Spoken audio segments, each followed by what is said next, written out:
everyone. Welcome to the Nocturnal Nerdcast Pop Culture in the Dark. It is a regular stream tonight. If you missed it last night, we did a game stream, a.k.a. we answered a bunch of your questions. We did 3 full lists last night. If you missed that video, it is available on the channel right now. Don't watch it right this moment. Wait till we're done with this. Then you can go over and watch it in case you missed it. It was a lot of fun. We had a pretty much a full house on the panel, so that was a lot of fun to do last night. Hope everybody's doing good. A few shout outs before we get into stuff this evening. In the house, we have Harrison James, a channel member. Cody, a channel member, here hanging out. Staggervore is here as well. Thank you so much. In the house, we also have music lover Dalton Bell. Jaybird is here. Good to see you guys. Phil is here. What's up, Phil? One Marvel fan, Fetman Plays in the building. Big Jerry is here. Chris is here. Tony is here. And Keyblade Master Jeffrey is here as well. Juice Simpson. Oh, Jose's here. What's going on, Jose? All right, so like last week, at the very end of the stream, the last half an hour will be dedicated to the Daredevil episodes. We do have 2 to go over, but we're still going to try and fit it in to a half-hour segment. So we'll have an hour and a half of current stuff in the news cycle, and then 30 minutes of Daredevil stuff. I will let everybody know when we get there. So if anybody wants to dip out, if they haven't seen the episodes or they care about spoilers, they can jump off then. What's up, Maestro? How are you doing? Good to see you as well. We do have somebody in the back room right now. You might know him. He lives next door, and that is Jake. What's up, Jake? What's up? You are the first person tonight, so we'll see who else arrives. Does that mean I win something? You win ice cream. I don't know. Ice cream of your choice. So. All right. As long as it's not fucking mint chip flavor, then I'm good. Oh, no. That's fucking gross. Amen. Tastes like toothpaste. I would never have that ever in a million. If it was a choice between that and no ice cream, I would say no ice cream. Yeah. Just say no ice cream. Yeah. What's up, Anthony in the house? Good to see you as well. All right, so we have we do have some trailers to look at, but I'm going to give people about 15 minutes or so for people to start rolling in. We have the trailer for Masters of the Universe to look at. We have a new trailer for Supergirl to look at. We have a teaser thing for Avatar Season 2. We're going to look at that as well. And we're going to go over the scores for Super Mario Galaxy movie. Not because I really give a shit, but I think it would be fun to talk about. I don't believe any of that shit, but we'll go through what people are saying about that. Rotten Tomatoes is about as reliable as the N. Snyder. Yeah, pretty much. So we're going to go through that as well. What else do I have? I have a whole bookmark of stuff over here. Let me check and see what I have. I thought I had a few things here at the end. I think that might be it. I felt like with 3 trailers, we're going to be talking a lot, so that's why I didn't pack it with a bunch of other stuff. Once the trailers get rolling, it's going to be a lot. So, how has your day been, Jake? I know we were just on last night, so I feel like it hasn't been that long since we chatted. It's been pretty good. I got a good amount done today. I was on Lance's stream earlier.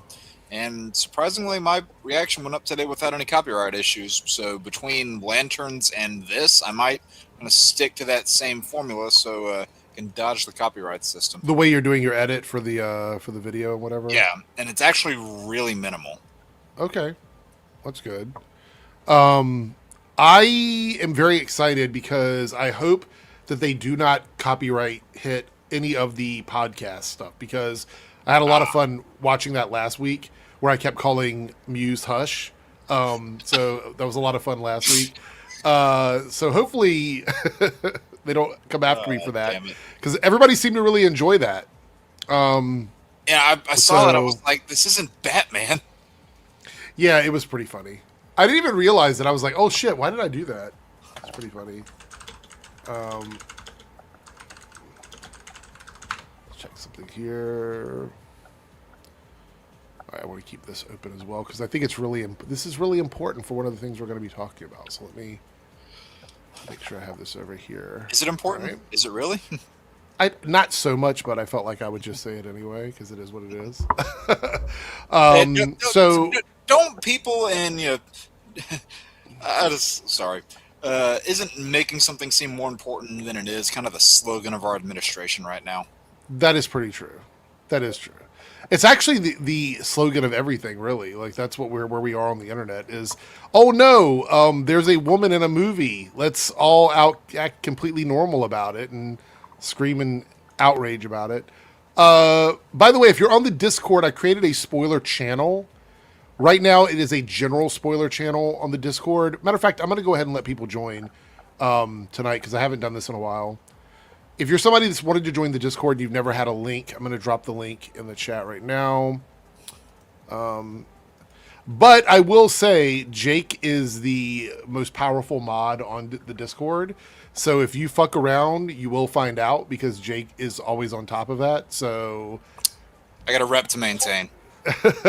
So there's the link. You can join the Discord. Depending on what channel you're on, if you're on the debunk channel, you can get a debunk tag.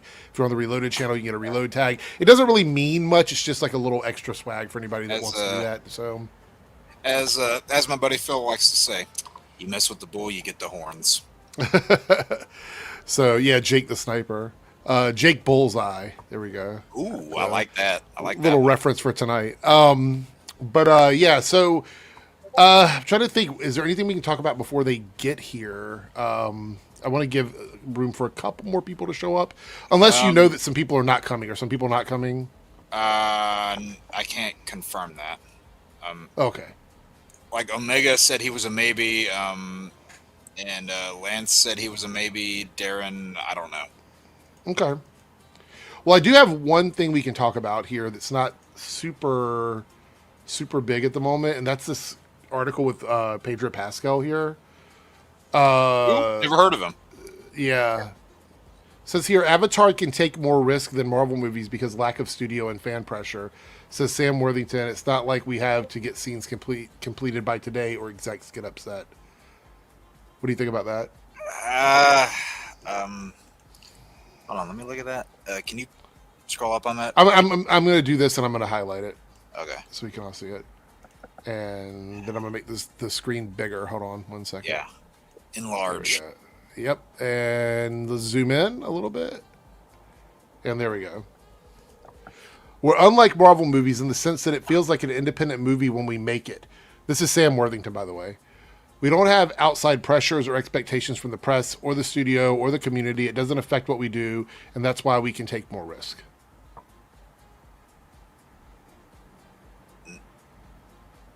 It's not necessarily true.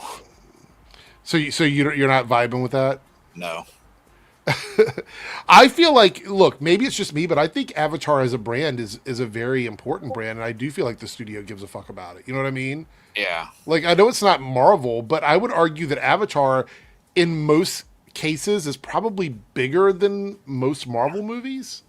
But with right? the budgets that go into them, they, like, it's not so much of a risk. Like, it's a really big gamble and not just a safe risk they can take. With how much they spend on those, if they don't earn it back, they're in trouble.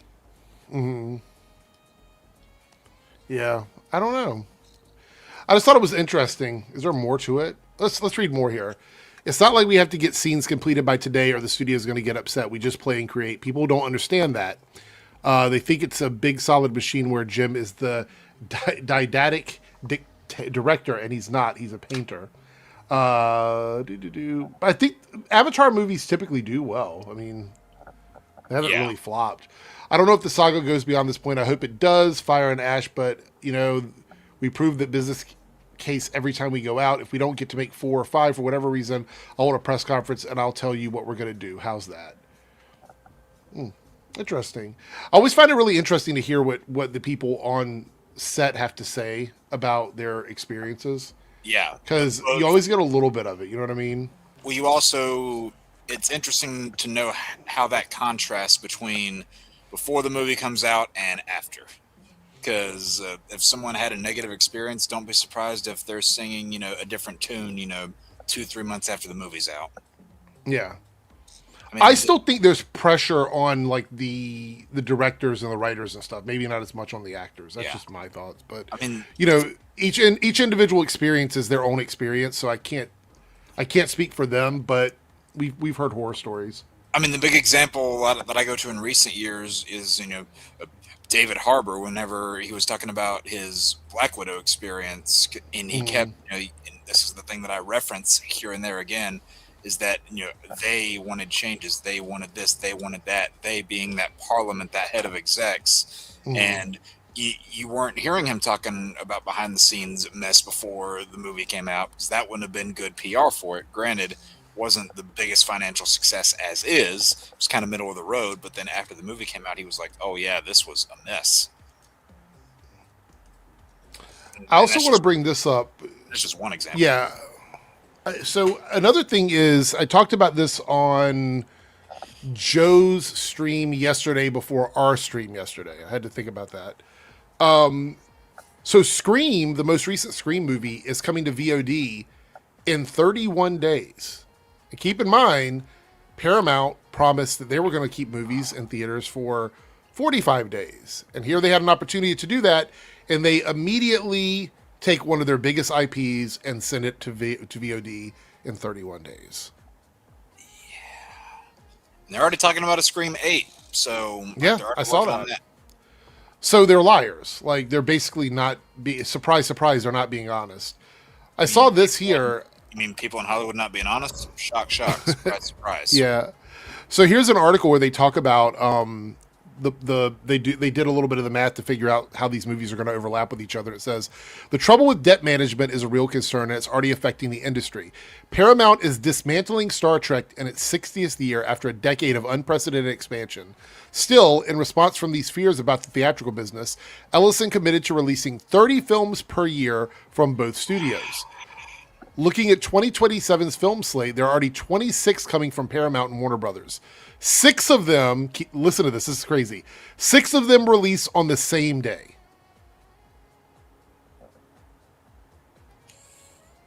There's no one on the planet more desperate than David fucking Ellison. It says here, with at least 7 more a week apart. Meaning that 7 other films that come out of that 26 movies released within a week of each other. How do you expect any of those to get any traction? This is what I said, though. Like, I love that I get validated. We're going to take another look at validation for me here in a second as well, because I like to take my W's. You glad that I'm the one that said validation, this? Eric? I know I need it. I need the validation. But I talked about this already. I brought this up months ago. I think I brought it up before Christmas. I was like, there's no way to release 30 movies a year without compromising the integrity of the film. And when I mean integrity of the film, I mean its ability to stay in theaters and make money. Yep. You're overloading yourself at that point. It says here, films like Sonic the Hedgehog 4 and Godzilla x Kong Supernova will essentially compete with each other. They're going to be competing directly with each other. On the 4th damn film already? Yeah. Jeez. It says here, in the aftermath of the Warner Bros. Discovery merger, debt management led to the cancellation of marquee projects like Batgirl and a Scooby-Doo film, television series like Westworld, which, by the way, I like that show. I hate that they didn't finish it out. With others were canceled mid-production. A number of the films on the 2027 film slate are listed as Untitled Paramount Event Film or Untitled New Line Film. Especially for the films releasing the same day, the likelihood that one or even both end up scrapped increases. Setting aside the debt consideration, no studio release competing films on the same day, even at the height of record-breaking box office years in the 2010s. Meaning 6 movies come out on the same day is completely batshit crazy. Why would you do that? Why would anybody do that? I don't want to know what goes on inside that individual's brain, because I would probably have a stroke. I want to bring up here. All right, so this is another one. So Joshua M. Patton, I saw this on Twitter, posted here. Hold on, my shared screen lost audio connection for some reason. Oh no. Let's see here, hold on.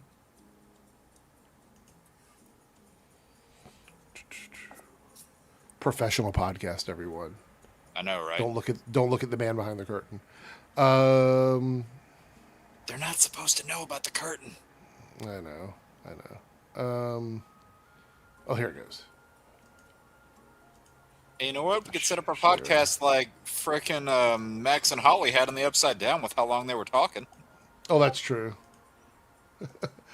All right, so it says here Joshua M. Patton, who is a writer for, I think it's Comic Book Resources, says there's a lot of speculation about the reason behind all Star Trek series ending at Paramount, from divisive fan response to politics. So I dug into the details, and the reason is likely what it was the past 2 times Star Trek shows ended: money. Now let's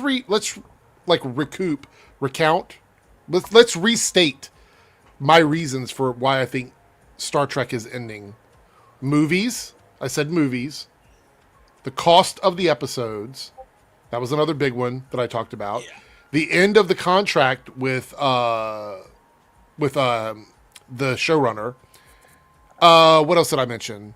Cost of movies, cost of showrunner. Production cost of these episodes, like, that's a main reason as to why a lot of these series get canceled in the first place. Oh, absolutely, absolutely. So let's look and see what reasons they gave in this article, because I actually posted. It seemed like I was being kind of shitty, but I wasn't really. It just came across that way. So here's the article, and let's see what reasons he gave in his article. Eric, is Spider-Man your favorite character? It's a question down there for you. My individual favorite character from Marvel, yes. Yeah. Nice. All right, here we go. So Alex Kurtzman is leaving. This is his first reason. The architect of Star Trek's third wave of TV shows may no longer be at Paramount. So the showrunner is leaving. So that was one of my big ones. The second one they put here is, even before trying to bribe Warner Brothers, Skydance was drowning in Paramount's debt. This is the other reason that I gave, which is that they were already $14 billion in debt before they ever even went after Warner Brothers, coming into Paramount. Here's another one here. Where's it at? Skydance may want to direct creative control over Paramount's most important franchise, aka putting it in movie theaters, which is the other reason that's listed. So I was just like, wow, like every reason that I gave was posted there. And then on Twitter, I posted, this article has familiar reasons, like I've seen them before. And then I posted my video. Yeah, that's like everyone's kind of... It's like a de facto smokescreen at this point. Oh, they saw the Spider-Man. Well, I've never heard... Oh, yeah, this was a gift, so... I really don't care if somebody has the same opinions of me about this information, but let me tell you why I feel validated in it. And the reason why is because it means that I am right. And what I mean by that is, if everybody else out there can dig up the same information that I did based on all of the public available information, then I must be right. Because otherwise, how would they find it? How would that information be out there? Unless they just copied my video, and then that's another possibility too. But I mean, it would be crazy if, like, say you made something up just for clout, and then the other person made up the same thing. Like, say you pretended to watch a movie 8 months before it came out, and then another person said they pretended to watch it. That just builds into a whole tower that's bound to crumble eventually, right? I wasn't reading the chat for a second, but Zaya here says Flash is Eric's favorite superhero. My favorite DC superhero. I have Spider-Man's my favorite Marvel. Flash is my favorite DC. Spider-Man's my favorite Marvel. Oliver Queen is my favorite DC. I thought it was Ted Grant. It's up there, but he's high up there. But Oliver Queen's my favorite. Okay, well, that's fair enough. All right, so I guess we'll go ahead and get this out of the way, because we're 20 minutes in and we have some topics to cover. And yeah, let's do it. So we got a poster here for Supergirl. This is the new poster, as we can see, with her doing like the superhero pose. I saw people posting this photo side by side with a Man of Steel image of these things, saying, "Oh, James Gunn's not beating these allegations." I'm like, go fucking touch grass, please. I've retweeted people saying, just a reminder, it's not a James Gunn movie. I don't know why they keep doing that. Right.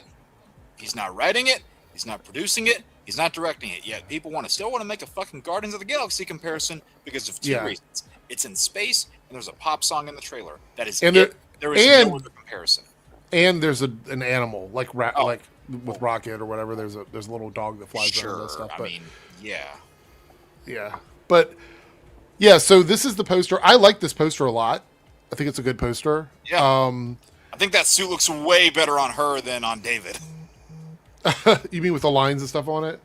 I mean, I'm still not crazy about the lines, but at least, like, from what we've seen, it looks like it fits her, because in the Superman movie, it looks really baggy on him, especially around the neck area. It just doesn't look like it's fitting. I think, for some reason, I think this suit is just tailored a little bit better than his is. I don't know why.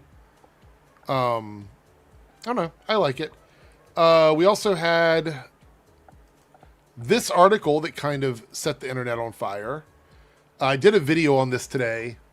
Actually, I did a video on both channels about this. If you were watching the Reloaded channel, I made a video on this article. On the Debunked channel, I made a video addressing someone who was reacting to this article. But Supergirl star Millie Alcock says, I really can't stop backlash and understands why Scorsese and Ridley Scott criticize superhero movies. Not every film is for everyone, which I was happy to hear that because I've been saying that a lot too. Yep. Here's what she had to say. Millie Alcock told Vanity Fair in a new interview that she's aware she'll face backlash over leading Warner Brothers' Supergirl simply because she's playing a female superhero. Welcome to 2026. I mean, where's the lie? Where's the lie? I would love for people to point out a female superhero that has had a movie in the last 10 years that hasn't been controversial to some degree. Can you think of one? I can't think of one. I think all of them had some form of controversy. Yeah. Because even the successful ones, like, even the one most people probably like, Wonder Woman, there's still a form of controversy behind Gal Gadot. So yeah, that's what I mean. Like, there's always some form of controversy when it comes to like a woman as a lead character. Yeah, it's probably the least controversial out of them, though. And the reality is, it usually has nothing to do with what's in the movie. Yeah. Right? It's always something they did on the red carpet. It's some interview they did. This is a good example. It's something they said, something they did, something like with Gal Gadot. It's her, the military enlistment that she had with the Israeli military, which people have a big issue with that, and some of her other statements. I get it. People have problems with that. I understand. Brie Larson, there's a clip that was a deleted scene in the movie that they keep using where she the biker guy or whatever, and then the comment she made about some other unrelated films that were not Captain Marvel. Then when it comes to Rachel Zegler, it wasn't even a superhero thing, just any female-led movie at all. Rachel Zegler got blasted for stuff. Dude, they loved going after Rachel Zegler last year. Holy shit. Yeah, so if you were a woman playing any popular IP, not just a female superhero, any popular IP, you're going to be held down with some form of criticism. There's no lie there. I'm not saying that it's like, there's no criticism you can give these movies. I can give these movies lots of criticism, but specifically they get hate prior to the movie coming out because they're women in the industry, and that's really what it is.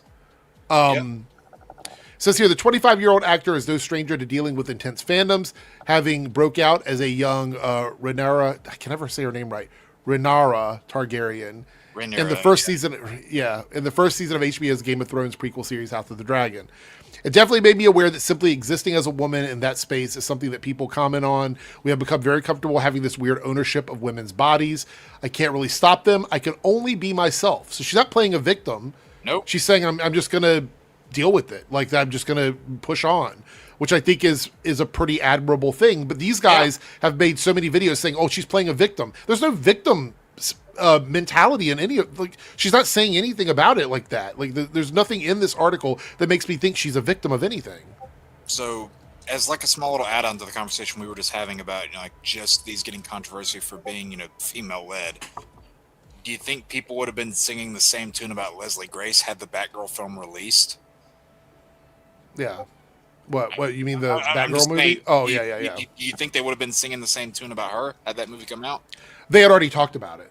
There was already videos about it before it was deleted, I guess, or whatever you want to call it. They were making videos about it. Are you saying that they would have kept doing it after the movie came out, basically? Is that what you're saying? Probably. I would say yes. Because Leslie Grace didn't look like the classic Batgirl, so they probably were going to say something about that. So I don't know. I didn't care personally. Yeah, but I mean, like that's my thing. If you watch them, so I've always said this: if you watch a movie and then you come out of that movie and you have issues with the movie, I am ready to hear it. I want to know what you thought about it. I don't give a fuck if you don't like an actor or an actress's red carpet interview before a movie comes out. Why do I give a fuck about that? Why do I care about that? It has nothing to do with the movie. But also, these are the same people that would be like, well, you should separate art from the artist. Well, then why the fuck do you care what they're saying in an interview or a red carpet? And why do you cherry pick who you want to apply that rule to? Yeah. It says here, Alcock debuted a super... Well, no, we're going to skip over this. This is just the more bit. It says, she goes, I was so shit scared that my life was over at 22, and of course it wasn't. Alcock said in the career anxiety that settled in and made the chance to audition for Supergirl all the more favorable. I kind of bullied myself into it. That's her kind of poking fun at herself. Vanity Fair also asked Alcock about legendary directors like Martin Scorsese and Ridley Scott speaking out against the superhero genre.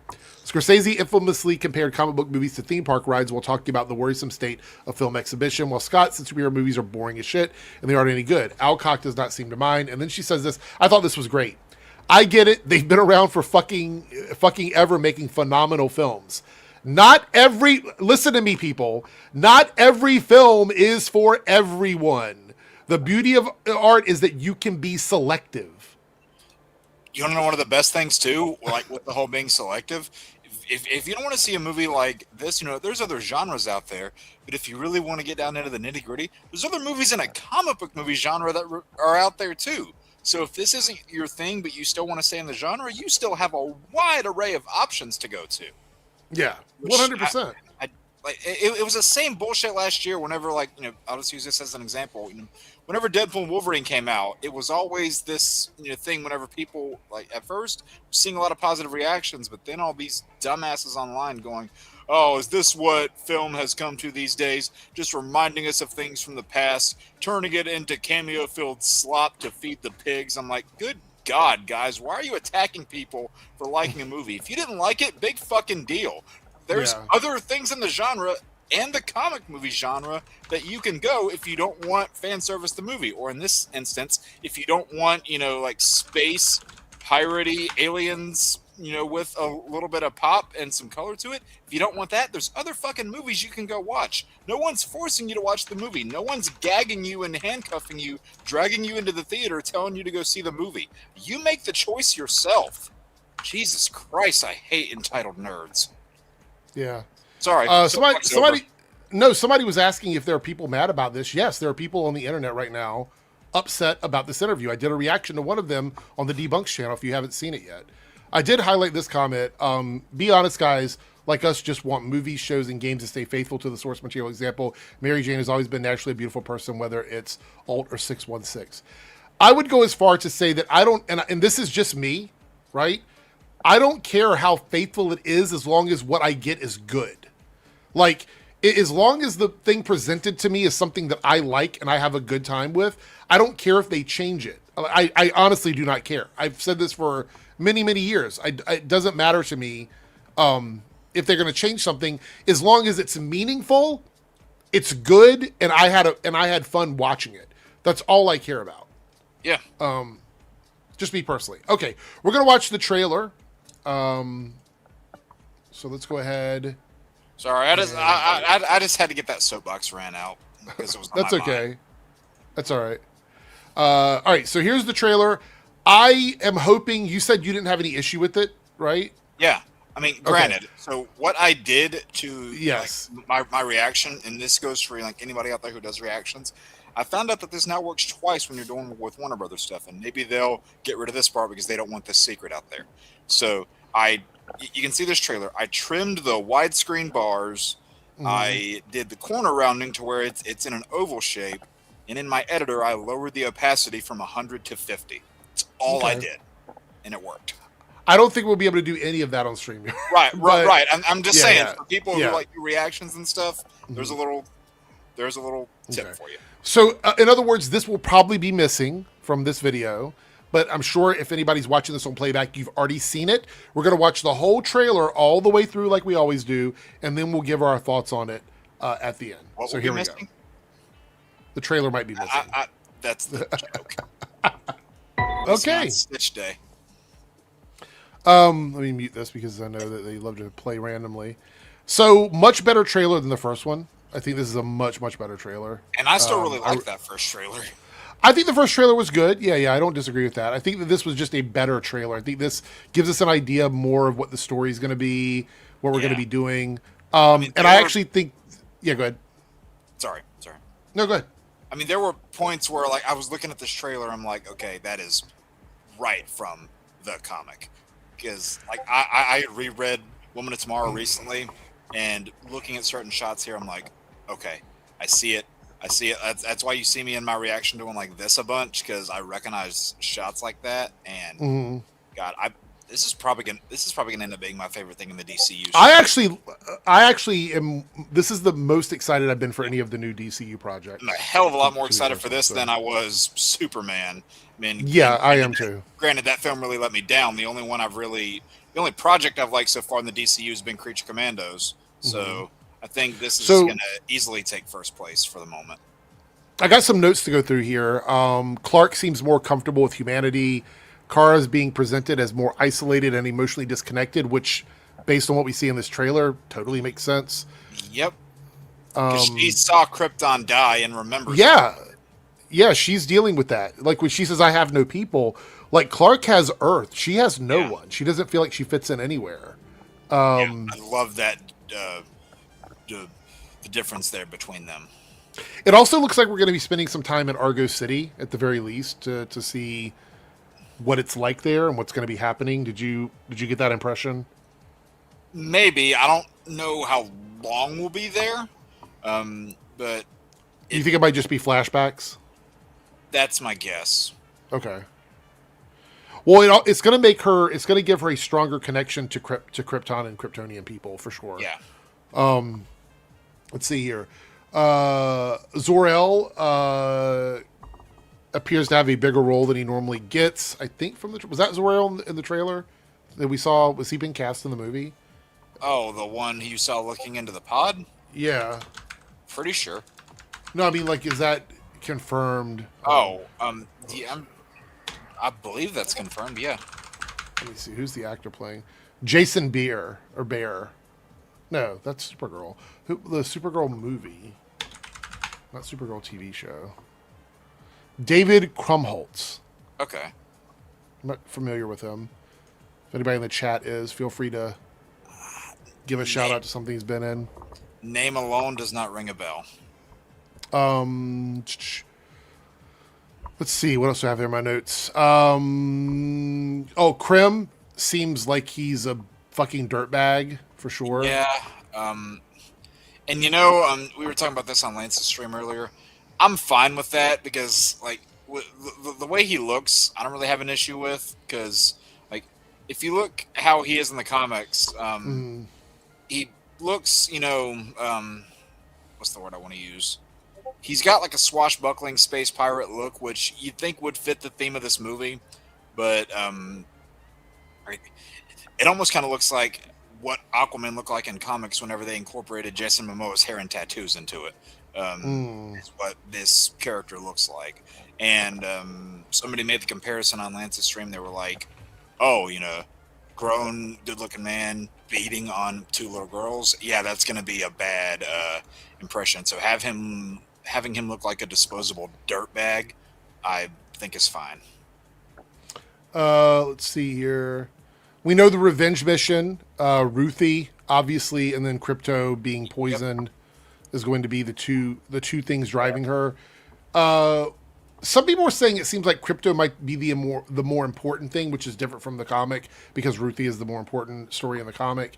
What are your thoughts on that? I don't think so. I mean, I think Crypto's going to be there, but we're like going to get a likely a different side to him than what you saw in something like Superman. And a lot of people loved him in that movie. I personally didn't. I feel like I might here.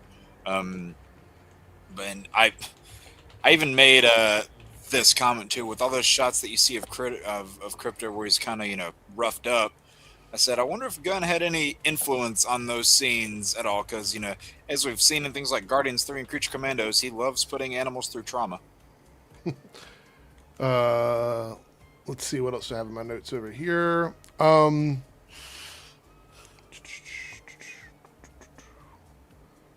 Oh, Lobo. Lobo was really good in the trailer as well. Great. We saw the bike. We saw the chain.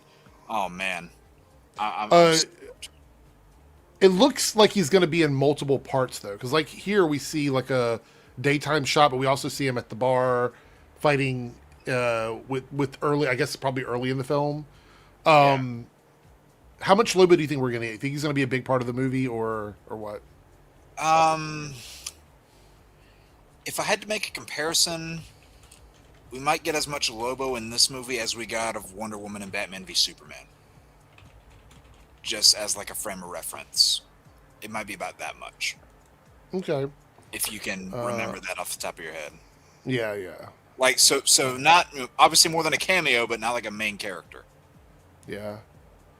I also want to say the cinematography looks really good in this, much better than that first trailer we got. It seems like they're doing a lot of work in post production right now before the movie comes out. I mean, I was fine with the way it looked before. Yeah, I just think it looks a little more polished now than it did previously. So also they're making it very clear that this isn't just a woman Superman. Yeah. Like it's a very different character, which I think is really important as well. Chat, thumbs up for the trailer, thumbs down for the trailer. Let us know what you thought about it. I'm curious if people liked it or not. If you had any issues with it, let us know. But yeah, they're not able to promote the actor for Criminal of the Yellow Hills as much because, well, the actor's currently in prison, so they can't exactly do much with that. Yeah, and in case anybody just forgot that, or they're like, why isn't the main villain being shown much? That's why. And apparently his release is supposed to be like right before the movie comes out. Oh, really? Okay. Yeah. All right, so we'll go ahead and move past the Supergirl stuff. While we do that, I'll remind you guys, we are still looking for 5 super chats. I already put up the poll. Hey, what's up, Jarbo? I put up the poll, and these are the options if we hit the 5 super chats for the night. You get to choose, Jake, get ready, top 3 best movie mid/post credit scenes. All right. That's the first choice. The second one is top 3 worst movie mid and post credit scenes. So we have 2 options there. Ooh, Top 3 worst. Go ahead. I said, and a lot of options for both. Yeah. Top 3 worst movie castings of all time. So actors that were just not right for the role. Chat, please vote that one. Please. Or top 3 DC characters of all time, like our favorite DC characters of all time. Fair. So those are the options. All we need is 5 super chats at any tier. If you guys want to donate, you can do it. That's on the Reloaded channel. If we hit those 5, we will definitely pick one of those to do. And it seems like Jake really wants the worst movie casting. Yeah, so, I could piss so many people off with that one. Oh my god. All right. Let's take a look now at something going on over at Rotten Tomatoes. Oh god. Super Mario Galaxy movie is at 44% with critics, with 79 reviews. What do you think, Jake? You know my stance on Rotten Tomatoes. I trust it as far as I could throw it. The funny thing is, I wanted to show this. Like, if you look back at the first movie, the critics didn't like the first movie either, guys. Look at this, 59% on the first movie, and it went on to make a ton of money. Yeah, and the fans love it. 95% fan reception. Yes, and okay, I'm just gonna go and say this: a movie like this and its sequel is not for these film critics. At the end of the day, it's not. It's for a family with 3, 4, 5 kids there to all get together, go to the movies with their family, have a good time. Maybe some of the older guys like us will get the Nintendo references thrown in there as like a little tongue-in-cheek thing. You know, you're probably going to laugh. You're probably going to smile. You might get a little emotional here or there. And at the end of the day, like if the movie's a good time and it entertained you, that's what movies are made to do. It doesn't have to be like this groundbreaking piece of cinema that, you know, breaks boundaries and, you know, breaks new ground, it does something never been done before. That's not the kind of movie it is. These movies know what they are. They're trying to be fun family entertainment. It's a fucking video game movie, for crying out loud. I'm going to get on a lot of soapboxes tonight, I fear. I feel like it. I feel like you might do that. Anyway, let's take a look at some of the reactions to this. First, we're going to take a look at what places have scored it, right? So Seattle Times gave it the highest score, which was 7.5 out of 10. Collider gave it a 7. Looper gave it a 7. Everyone's favorite, IGN, gave it a 6. Time Out gave it a 6. Total Film gave it a 6. Playlist gave it a 5. Screen Rant gave it a 5. Oh, well, not to trust that one. Boston Globe gave it a 5. The Independent gave it a 4. New York Times gave it a 3. Screen Daily gave it a 3. The Wrap gave it a 2.5. Variety gave it a 2. Guardian gave it a 2. And the Times gave it a 0. That's the scoring. But I want to read a couple of the statements here. The Guardian, this was taken from The Guardian here. Visually dull and worse than AI was in their review. You have not seen how bad AI can get. Worse than AI? Is there a possibility it's that bad? Also, to Philly's comment up there, Mario is not Citizen Kane. I made that exact same thing earlier. It's not like you're going into this movie and expecting it to be, Citizen Kane or The Godfather or whatever the fuck praised a movie I can't think of right now. Yeah. I can't imagine, based on what we saw in the trailer, this is worse than AI. That seems like hyperbole, in my opinion. No, I'm stoked for this movie. Over here, we have this from the Hollywood Handle. The Super Mario Galaxy movie was made for YouTube Shorts viewers. The constant need to add an action sequence every time the story, with lots of potential, begins to develop makes it feel like another soulless animated film. If this person praised a Transformers or Fast and Furious movie at all, I don't want to hear it. Wow, they really don't like this. However, Discussing Film says, the Super Mario Galaxy movie proves that a Nintendo Wii game from 2007 can feel more cinematic and emotional than a $100 million animated film. Wait, say that again? It's not a good statement. Wait. The Super Mario Galaxy movie proves that a Nintendo Wii game from 2007 can feel more cinematic and emotional than a $100 million animated film. They probably barely even played the game. Oh my gosh. Sorry, people just going out of their way to hate shit like this with... Well, look at this one right here. Fabricated statements they probably use... Okay, I'm sorry. They want to say it's worse than AI. I guarantee you half these quote-unquote reviews were written with ChatGPT. Gizmodo writer here, Jermaine, says, I did not like the Super Mario Galaxy movie. I know these movies are for kids, but other animation houses somehow to find a way to make kids movies that adults can enjoy too. This isn't that. It's just stuff, lots of stuff on top of stuff. And then he gave a full review, which we're not going to read here. But I think people forget that these are supposed to be fun movies. I don't know what they're expecting from a Super Mario movie. And look, I'm not saying the bar needs to be on the floor. I'm not saying that. But I'm saying that on the floor when we got a Mario movie in the 80s. That was the bar on the floor. Yeah, that's true. Ugh. That's true. I'm still going to clock this and say it's $1 billion movie. Oh, easily. Regardless of what the critics say. The critics say. Minecraft was $1 billion movie, and it's got about the same Rotten Tomatoes scores this has right now. Yeah. And last one we're going to look at here. The Super Mario Galaxy movie review. This lazy junk will probably make $1 billion.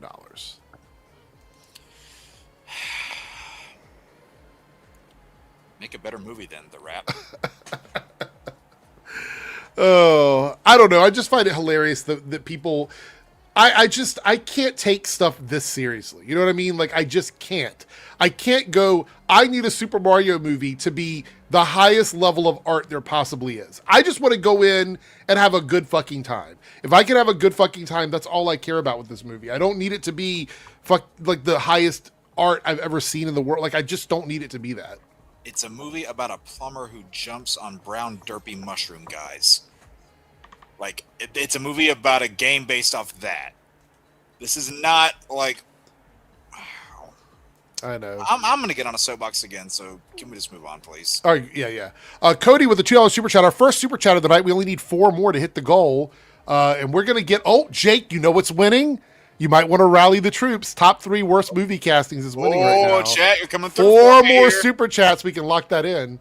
Yeah. A game with 18 minutes of cinematics talking about Super Mario Galaxy. Really good-looking cinematics, too, for a 19-year-old game. Fuck, yeah. I just said that out loud and I realized it. Oh, my God. Too funny. Too funny. All right. Yeah, they're acting like it's a Nolan movie. Yeah, I know, Tony. No, like, right? That is a great comparison, actually. Good God. The Martin Scorsese Super Mario Galaxy movie is coming out soon. So, all right. So we have reached the point where we are going to watch a trailer with the masters of the universe. Uh-oh. I'm kidding. This one will probably get claimed because of the company that released it. So, yep.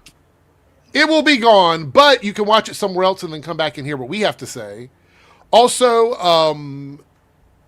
we're going to watch a trailer for Avatar. It's not a full trailer. It's like a trailer teaser. That will probably be missing as well because it is Netflix. So, anyway, let's go.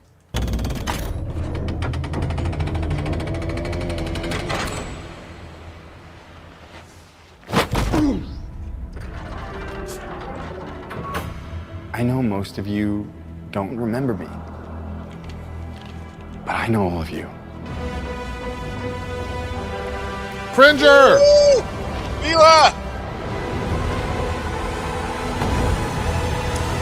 I just have to pause it here for a second. I feel like Spider-Man Brand New Day made everybody step their trailers up because I really enjoy the Supergirl trailer and this looks really good too.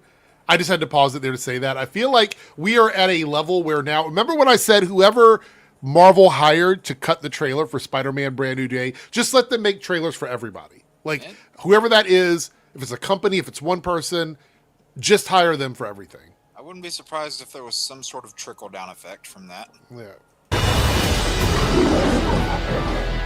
Even though I was stuck light years away on Earth, I never stopped trying to get back home. Everything changed since you left. It's all gone. Skeletor took my family.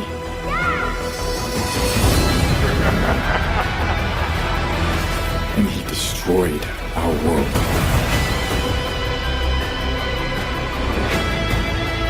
It's all my fault. I know how it feels to fail. Take the sword. And when you fall, that's your chance to stand tall. Here we go.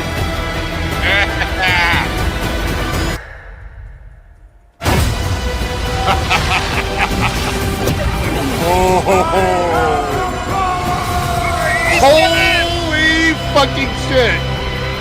Oh my God. The universe shall quake in my shadow. This is my home.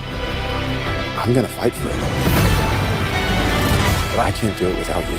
Somebody wants to brawl. I need every man, woman, or whatever that is.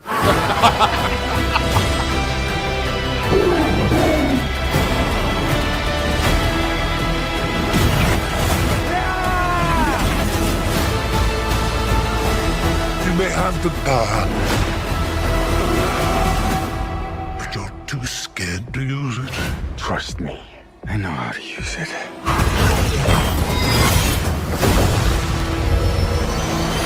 Wow. It's tell everyone that you're from another planet. It just makes you sound a little very crazy.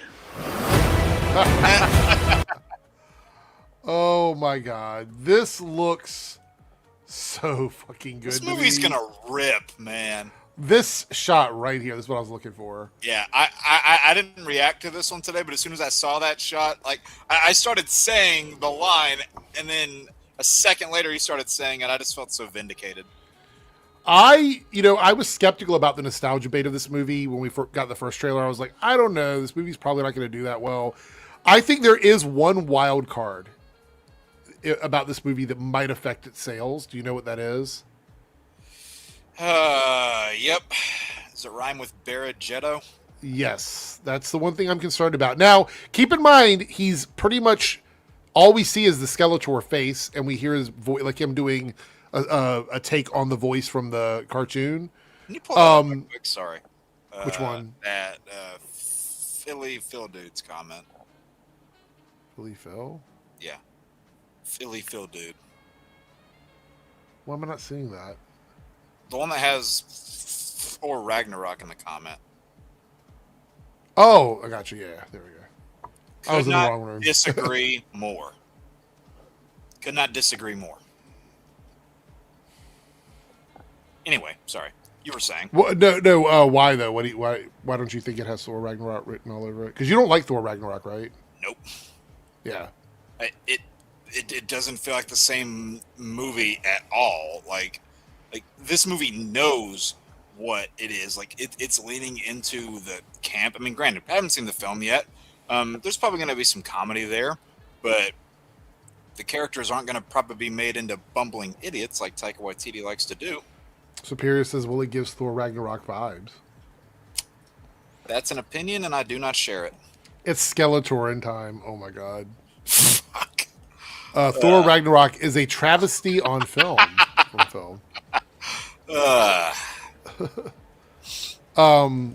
So I think again, this trailer is a step up from the first trailer that we got. Just like I felt with Supergirl. I think Supergirl's second trailer was a step up. The fight choreography that we get to see for like the 10 seconds looks really good. I think the visuals look good. It feels like a cartoon in live action, which is what I really wanted from this movie. And Nicholas as Adam / He-Man. I'm buying it now. Yeah. I'm buying it. Like in this shot right here, this is He-Man. Mm-hmm. So yeah, I mean, I'm feeling good about it, honestly. I think this is going to be a good one. Chat. My wallet's going to be hurting by the end of the summer. This summer's going to be crazy. It's going to go so hard. Pause on that. Chat, thumbs up or thumbs down on the Masters of the Universe trailer. Anthony says, it looks good. I don't think it'll make that much at the box office because these days you don't know what the fuck Masters of the Universe. What? People don't know. I think Anthony is saying people don't know what the fuck is a Master of the Universe. It's in the title of the movie. Serenity says Ragnarok was full goofy and silly. This looks like a serious film with levity. Yep. Do you agree with that? Yep. Hundo. Okay. Most people are saying thumbs up. Or thumbs halfway up, I guess, at least. This movie is going to rip, dude. I'm telling you. It's going to be really interesting. This year feels similar to like 2024.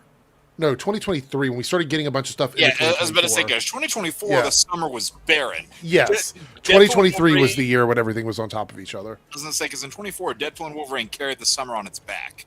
Yeah. This is going to be another stacked year, a stacked summer, leading into the fall, into the winter. It's going to be pretty crazy. All right, let's see. I should have brought more topics because I thought we were going to have more people. Oh. So I was like, we're going to have so much to talk about and everybody's going to be here. And they all left us out to dry. Oh, well. It's okay. All right, so let's watch the... Yeah, go ahead. So everybody that didn't show up, you're docking their pay, right? Yes, of course. No, yet like last night when I said we got so many trailers to watch, everybody seemed very enthusiastic about watching trailers. So I was like, okay, everybody's gonna be here, and then like, oh, okay. I'm still here. Yeah, you're the only one that matters, Jake. Daredevil. Yeah, we are going to talk Daredevil. Did you watch Daredevil, by the way? Yeah. Okay. Invincible doesn't come out until tomorrow. Good. I don't want to talk about it. However, I will say we have 2 episodes of Daredevil to talk about, so we could start talking about that a little early. You know, that's the joke, Dalton. Oh, That's the joke. Did you see Phil's comment? So, yeah. Give me a second. Let's do this Avatar trailer thing, and then we'll get all that sorted. Let's see. All right, this is an Avatar. It's not a trailer. It's like a announcement trailer. So it's like it's scenes with dialogue in between. Ooh, Serenity. I like that. Jake gets everyone else's pay. I can get behind that. Yeah, sure. Oh. Darren's computer's acting strange. Oh, I didn't know that. Is that a joke or is that real? No, I was laughing at Jason's comment. Said, "Fuck, other people want to hear about Invincible." Well, the new episode isn't out yet, I know. right? No, the new episode's not out yet. No, it's not. It's not. Yeah. It All right. doesn't come out till later tonight. Yeah. All right, here we go. Season 2 has been insane. It's definitely a level up this season. Stepping back into it has been exciting. We all have that chemistry from shooting season 1. Wanna try? And we're super excited Oh, to bring Tom! you into the gang. It's kind of surreal. I have to like pinch myself. Oh my God, she looks so good. Every time I walk to set, my jaw is on the floor. He got so much older between seasons. Seeing Boston happened? Say is incredible. They've like built it all outside. It's adult. Being a fan of age. the original, I'm freaking out on the inside because now that we're past season 1, we're into the real meat of the story. And especially with the fight scenes that we have this season, it's mind-blowing to see how much everyone Oh has my grown. God. All the bending styles are really elevated this season. I'm so excited for fans to see what's next for I these cannot characters. fucking wait. This looks so good to me. Elizabeth Yu is so good. What is going on? This year is crazy. 2025 or 2026 is going so hard right now. Crazy. Oh with a my capital God. Crazy with a capital C-R-A-Z-Y. Why does everything look so good? It's like when you go to somebody's house to eat and they have everything out on the table looks really fucking good. Oh my I mean, God. what would you rather? Would you rather like having to pick from so many good stuff or having to pick the least? I just feel thing out of a bunch of bad? no. Look, I'm excited for it because I do feel like we went through some rough shit. You know what I mean? Like there's some ups and Yeah. downs in quality on stuff. Like, okay, let's just recap just what we looked at tonight. Okay. Supergirl looks fucking incredible to me, right? I'm still gonna go see Super Mario Galaxy movie, regardless of what the critics say, because I like the first one. Oh yeah. Master of the Universe looks incredible as well. Is there a Backrooms trailer? I haven't seen one. Wait, is that what you mean, Reed? And then this. Yep. And we're watching Daredevil right now, which, by the way, these 2 episodes, I cannot wait to fucking talk about it. I cannot wait. Now, this is what I wanted to say, because Phil wanted to jump on. Does Phil want to jump on to talk about Daredevil? Because that's literally the only thing we have left to talk about. Yeah, he's seen it. Oh, has he? Okay. Oh, that's right. He's already seen most of the season, right? Or all the season? Yeah. So, all right, there's a Backroom trailer. Let's watch that, and then we will, we'll see. Again, 4 super chats away from getting Jake's pick. 4. Guys, YouTube is killing this channel. Anyway, let's look for the Backrooms trailer, by the way. Forget about the Supergirl trailer. That's one of the first things we talked about. Where you been? Sorry. No, it's okay.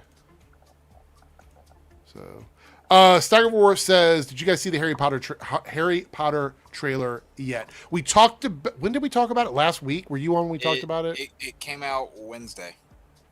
Yeah, but we did talk about it, right? Because I talked about Black Snape and all the drama around it. Yeah, you showed that really bad AI video. Yeah. Which, by the way, we only watched like 10 seconds of it, and then I pulled it down.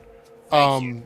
Yeah, we've already talked about it, Stagger War. If you want to watch it again, I will watch it again, but only with the super chat. The reason why is because it will definitely get flagged and will demonetize the stream. If somehow nothing else has by now, that definitely will. It will, 100%. Yep. Warner Brothers is bad about stuff like that. I wish they would just realize that it's fucking free marketing. I know their trailers should be fair game. All right, hold on. Yeah, we talked about it on Thursday, but I will watch the trailer with everybody if somebody wants to send $1 over on Super Chat or something. I enjoyed the trailer. Dude, I was in so many. We're on Joe Blow trailers. When I typed it in, this was the first thing that popped up. So I was in so many back and forth debates with people about the whole Snape thing. I'll fucking get into that conversation again if someone wants to go into it. I'll defend. Cody, I'll tell you this. I could talk for an hour about the 2 Daredevil episodes tonight. There was so much to cover. Yeah. I could talk for an hour, for sure. I have a feeling that people are really excited to talk about Daredevil. So let's watch this Backrooms trailer.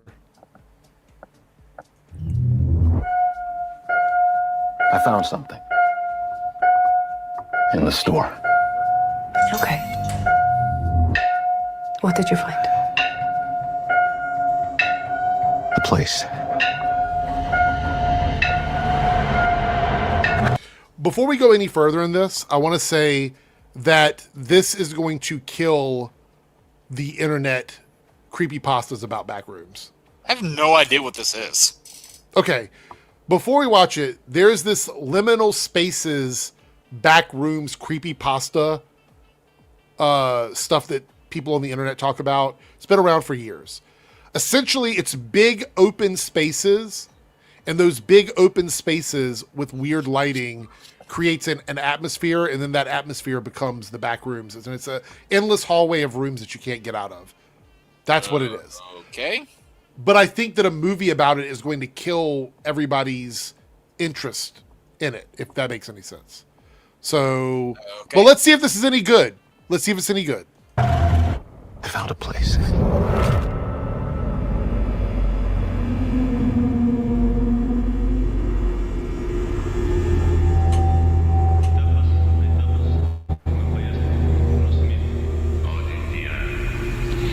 जमीन के रहने वालों की तरफ से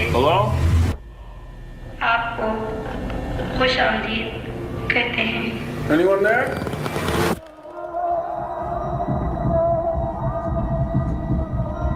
Look, I know how this sounds, but you gotta understand, it's massive in there. I'm not saying I don't believe you. Okay, I'm gonna come back here with proof. All right, you filming? Yeah. Follow my lead. Clark, what is this? That's what I'm trying to figure out. I've been there every night since I found the place, and I still barely scratched the surface. It's the actress from Shrinking. Yeah, I noticed that. Oh my God. Pull me up! What do you see? All these rooms. This place built some. It's like a maze. It just goes on and on. Sometimes I'm scared I'll get lost. Clark, can you hear me? I don't understand. What is this?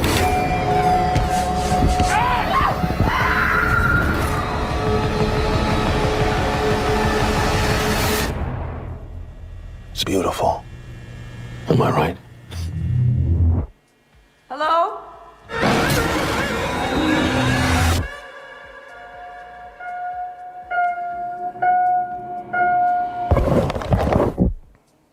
Okay. Thank you for clicking on our No Joe Blow outro.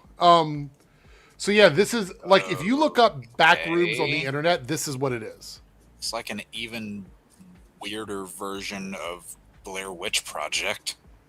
Yeah, it's like an internet thing for sure. I I really hope nothing else would remind me of that movie, but here we are. I agree, Superior Nav. This would be cool as a short film, but not as a feature. So, God, just saying that name reminded me of how much I did not like that movie. All right, we got some super chats. All right, hold on. Let's pull this down. By the way, Jake, can you send the thing to Phil? Yeah, I you can. have access. And we're gonna talk about Daredevil as soon as we're done with these super chats. But we will let everybody know. I'll let everybody know before we go into that. $2 super chat from Cartoon49. Did you see Project Hail Mary yet? Yes, I've seen it. Did you see it, Jake? I have not yet, no. But you've read the book, though, right? Yeah, I read the book. Yeah. I enjoyed it. I thought it was really good. It's probably one of my favorite movies of the year, which isn't a high bar because we're still early into the year. Yep. But I enjoyed it. I thought it was good. It is officially April Fool's Day, so everybody watch what you say. Yeah, so I will not be covering any news that drops tomorrow. It has to drop on the 2nd or the 31st. Like, I'm not talking about anything that happens tomorrow. We're done with the 31st now, so if anything drops in the middle of the night, then nope. Yeah. Project Hail Mary was a great movie. That's what I heard. Yeah, I have nothing negative to say about it. It's a lot of fun. Is it the best movie I've ever seen? No. But like I said before, we have to have space for good movies. Movies that are just okay. Like, that's fine to be an okay movie. Not everything has to be a 10 out of 10 every time. You said it is your favorite of the year? Of the year, yes. Okay. So far. I've only seen one in the theater so far this year, so. Okay. Yeah. Phil has arrived. What's up? Hey, man. Good Thanks to for the see invite. you. I appreciate it. What's up, Yeah, Phil? no problem. Always happy to watch. Yeah, you're very active in the chat. I appreciate that. Yeah. I really do. So, yeah. South Texas Shark with a $2 super chat. Netflix raises their prices again. Yeah, I saw that. I saw it. Yeah, the streaming services are eating themselves alive. Like, that's just what's happening. Yeah, they are. Not only Netflix, but Sony's doing it too with their consoles. Yeah. And that's right. So the PlayStation guys, if you ever wanted to buy one of the more expensive PlayStations, you need to get on that, crowdfund it, fucking GoFundMe, whatever you got to do. You need to buy it soon because they're about to raise prices, and the most expensive one is going to be almost $1,000. Yeah. I'm just glad I got mine back in like 2021 when they were what you would call lower priced compared to what they are now. I think I got mine in 22. Yeah, 2022, I think. So I think that's around the time I got mine too, Phil, was 2022. Yeah, I have to get a new controller now because mine, brand new one I bought 2 years ago, stick drift. God. Oh, already? Damn. Already, yeah. First PlayStation controller in all the time I've owned a PlayStation console. First time. Wow, it's crazy. I love how, like an older console, like whether it's a PS2 or a GameCube or an N64, will last perfectly fine for 25 years. PS5 breaks after 3. I was shocked. You know, the only issue I had with my PS5 controller was it wouldn't hold a charge. After a while, I had to get a new controller because the battery just eventually stopped working at it. I got an aftermarket controller because I just needed one for the time or whatever. Yeah. It's also bad, so I ended up just buying another PS5, primary controller. Yeah. Well, they sell them in those bundle packs, don't they? Yeah, I got 2 of them. Yeah. There you go. Steigervor with the 99-cent super chat, just donating to the show. Thank you so much. Because, Jake, we did reach the goal. And right now, top 3 worst movie castings is still number 1. So, I'm going to have so much fun with that one. Nelly Belly 420 with a cat profile picture. Just, That's a name. I love this, all of this right here. $5 super chat. I just want to say hi, Eric. This is Eric. Surprisingly, that's how I actually spell my name. Z-R-I-C. The mystique of my name on the internet is just spelled this way because Eric, like that, was taken when I created my channel, so I had to spell it a different way. So that's why. It's unique. Yeah. Well, it's surprising. But it's really funny because people still have trouble either spelling it or saying it. Like here on the internet, obviously, people get it. But in real life, because it is my brand name for my DJ business, they're always like, how do you spell Eric? I'm like, Air and Rick. Just put them together. And that's how it works. Yeah. Right. Anyway. Lone Wolf with the $5 super chat says, top 3 films so far this year. I'll say Send Help, Good Luck, Have Fun, Don't Die, and Project Hail Mary. I haven't seen Good Luck, Have Fun, Don't Die, but I've seen Sin Help and Project Hail Mary, and I enjoyed both of those movies. This year. I was about to say, what did you think of Sin Help? Because I don't think I ever talked to you about it. Me? Yeah. Oh, I had a good time with it. I thought it was a good movie. Nice. Wait, did you not like it? Hell no, I love that movie. Oh, okay. I was going to say, it seems like something you would really enjoy. Dude, do you know who that director is? Yes, of course. And Ready or Not 2, is that the one that's out right now? That's somebody keeps suggesting that, and I haven't seen that yet. That came out 27th, I think. Okay. It's the Samara Weaving one, right? Yes. I saw the first one. First one was fun. I haven't seen the second one. I had not been to the movies. I've been very picky and choosy because I just recently today gained employment again, so I'll be going to the movies more often. So fucking congratulations on that. This job market, congratulations. It's been a bitch, dude. And I even have another interview tomorrow with another company, so I'm still just like, you know. Yeah. But at least you're locked in on something. You know what I mean? Like, that's good. Yeah. So. Yeah. By the way, I love your fucking shirt. I just noticed what you're wearing. That's fucking thank you. great. Yeah. So, Yeah. All right. I'm looking forward to Supergirl for the record. So just Oh yeah. So before we answer the super chat, since you weren't here, you want to give your quick thoughts on the 2 trailers we watched? What you thought of them? Well, that Backrooms one was kind of wild. Didn't know that. Oh, the 3 trailers. Today. I mean, yeah. Sorry. Yeah. I forgot about that one already. Pretty huge Motu fan, so I'm looking forward to that movie a bit. And I love the Woman of Tomorrow book, and all the stuff in the trailer is ripped straight from that book. And you just add a sprinkle of Jason Momoa as Lobo, and I am totally over. Creme of the Yellow Hills looking like garbage, but that's like, that's a nitpick more than anything. Yeah, I'm looking forward to the movie. I think Supergirl is going to be dope. Low key, I was ready to be mad and be like, Jason Momoa, he was typecast as Lobo, and I don't like it. But when I saw that scene in the trailer, I'm like, I never thought he like nailed Aquaman, but Lobo, 100%. I don't know if you can see it, but that poster right there next to the Joker one is actually signed by Snyder. And Deborah Snyder and Damon Caro and Patrick Tatopoulos. I love the Snyder stuff. I love those 3 movies. Right. So Jason Momoa's Aquaman, I think, I like the casting, but even my dad's like, that's not Aquaman. So this is weird. I liked him in the first movie. I thought he was really good in the first movie. And then in the second movie, I felt like something shifted. Yeah. And it just didn't feel quite the same as the first movie. I liked the second movie, but I think the first movie was much better than the second movie. In that second movie, Orm felt more like Aquaman than Aquaman. That's what I felt like. Yeah, that second movie is just riddled with a couple flaws, but I think it's still fun. I think it's the funnest sequel that came out in 2023. That's the you're bar's probably right. Incredibly low. But you're probably right. Super Jones Bro with the $5 super chat. I think this is on the Debunks channel. Yeah, thank you for contributing, Super Jones Bro. Thoughts on recent quartering exposed? No joke. The Kino Bros dug up his affiliation and Bull and a sex cult.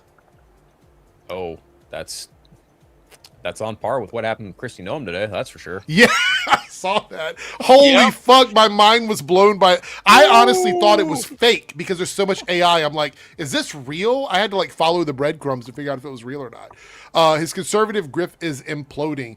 Look, I've never been a fan of the quartering. If you watch any of my videos about the quartering on my Debunks channel, even when I've given him credit, it's been about like knowing how YouTube functions. Bad people can do things well. It's just like that's just the reality of it. Yeah. I think he's a bad person, so I don't have any problem with him being exposed for being in a sex cult. Like if that's what he's doing, then totally fair game if it's out there on the internet. But yeah, Christy Noem, that was crazy that I had never even heard of this fetish before. This is how crazy it was. Apparently, her husband is in a bimboization fetish where they don't dress up like women, but he wears like fake boobs and a fake ass. So he looks like a Kardashian, but with no makeup and no hair. Just saying it out loud sounds stupid. Oh, no, I didn't think it was real. I didn't think it was real. It is just as absurd as it sounds. And then she's like, I didn't know it was happening. So you didn't know there was like size 500 breast in your closet somewhere? Like you never saw those? No, she's too busy putting bullets in puppies' heads. And apparently sleeping with one of her like associates as well. So there's all that going on. Today was a crazy day for the news. Like that, like I don't get super political on the Nerdcast, but it's just like so many things happened today in the news with like the ballroom shit getting shut down. Like so many things are going on, and I'm like, it's only one day, and there was like 7 different stories today that happened. I couldn't even keep up, and all these trailers came out. I was like, what the fuck? So anyway, it was a busy day. All right, so here's what we're going to do, guys. We're going to actually start the Daredevil discussion a little bit early because I know Phil's here and he's seen... Have you seen all of the season so far? All of it. I've seen all of it. Okay, so he's seen all the season. I want to hear his thoughts on these 2 episodes. Jake and I both just got done watching it. I'm sure a lot of you guys just got done watching it. So the way this is going to work is I'm going to put up... let's see here. Daredevil Born Again spoilers are up. So if anybody stops in, this is scrolling over our head here. And we're going to be talking about both... Superior Dev says, wait, who wears fake boobs? Oh my gosh, that was a delayed response. You can just look up bimboization fetish on Twitter, and this is the only story that will pop up. So we're going to be talking about Daredevil Born Again, episodes 2 and 3 back-to-back. By the way, brilliant idea to put these 2 episodes back-to-back because they went together so fucking well. It was like a little Daredevil movie. I had a good time with it. So spoilers are up for Daredevil Born Again. If anybody is leaving from the chat, thank you guys so much for being here. We will be back on Thursday with the Nerdcast talking probably Invincible, even though Jake's not watching it. I don't know. Yeah, Reed, have a great night. Come back and watch the rest of the stream after you're done. I really can't wait to talk about these episodes, so I'm trying to hurry up and get through all this spiel. But yeah, come back on Thursday for the Nerdcast. We'll be talking about a bunch of different topics. But we're going to get into episodes 2 and 3 of Daredevil Born Again, which when people told me we were just going to keep ramping up, I didn't realize that was literally what was going to be happening in the episode. So there we go. All right, Daredevil spoilers up. We always have 100 people watching. No matter what channel you're on, drop a like. Because likes mean love, and I love you all. So please drop some likes on the video. I do appreciate that. And if Lance is watching from his bed, Lance, drop a like. 'Cause I know you usually watch when you're laying in bed with your wife, and I don't even want to know anything about that. But anyway, one of Lance's fetishes we need to get to the bottom of. Oh, don't even. He will be so mad if he hears you say that for sure, 100%. All right, so let me remove the screen share down here. It's fine. I'm not begging Lance for money. We're cool. That's true. That is true. Your name doesn't start with a number and a letter and has a letter second. All right. So I hope I got these titles right. I wrote my notes over here. Episode 2 was titled "Shoot the Moon." Is that correct? Is that the episode title? I hope I'm right. Yes. Yeah. Okay. Yes. All right. Let's start out. Hell's Kitchen feels like a police state. The episode opens with the bodega incident that turns ugly fast. Fisk's Anti-Vigilante Task Force, or AVTF, escalates a small situation to a full abuse of power crackdown, going after the shop owner, a kid, and an innocent woman. The point is not subtle in the beginning of this episode. Fisk city is now running on fear. That's what we get at the beginning of the episode. It seems like, to be quite honest, I know I don't want to talk politics, but it seems like a shot directly out of something that might be happening in the United States right now. And I know that they couldn't have possibly predicted the future because they were filming this before a lot of this happened. But it looks very much, I'm like, this is supposed to be shocking to us. And it was, in the sense that, like, I can't believe it's happening, but it wasn't so shocking that I'm like, this would never happen, because we've seen it happen. We've seen this kind of stuff going on. Yeah. What do you guys think of this season in the sense of setting up this concept of, like, a private police force that just does whatever Fisk wants to do? Do you like that concept? Is that something that you think blends well with the world of Daredevil? I know that the comic book obviously covered this in several stories, but with Fisk as mayor. But how do you think it works in this? Because we do have a lot of superheroes in New York that we're not seeing while all this is going on. So, general thoughts? You can go first, Jake. I mean, when you just look at just the concept of an anti-vigilante task force on its own, kind of instinctively while watching the episodes, I just found myself thinking, oh, this series is doing everything with an anti-vigilante task force that Arrow was too afraid to do. True. Because they were really tame in that regard, and like you didn't get to see the ramifications, whereas this time you do. And you know, with who is at the top in the mayor's seat, you know how they operate, and obviously, like we see, you know, by the events of Spider-Man, we know something obviously goes wrong there. Something doesn't quite go the big bald man's way, and what the hell is it? What's his name? My God, I can't remember the character's name. The guy who was impersonating Daredevil. Are you talking about Wilson Belthel? Dex, I think is his name. Yeah, Poindexter. Yeah. Bullseye. Bullseye. Yeah, I don't know why I was thinking of a different alter ego for it, but Just yeah, say Hush. Just say Hush. If Hush was doing it. We're not doing that again. I thought back to those like season 3 episodes whenever he was impersonating him. I thought back to those a little bit in this episode because it jumps right off from where Matt gets saved off screen, and yeah, like you said, Eric, Hell's Kitchen is really a police state, and you can tell it's like it's under a spotlight. Fisk is ruling it with a, pardon the pun, an iron fist, and yeah, it is just a take no names sort of city. It's maybe almost like Marvel's Gotham in a sense. Yeah.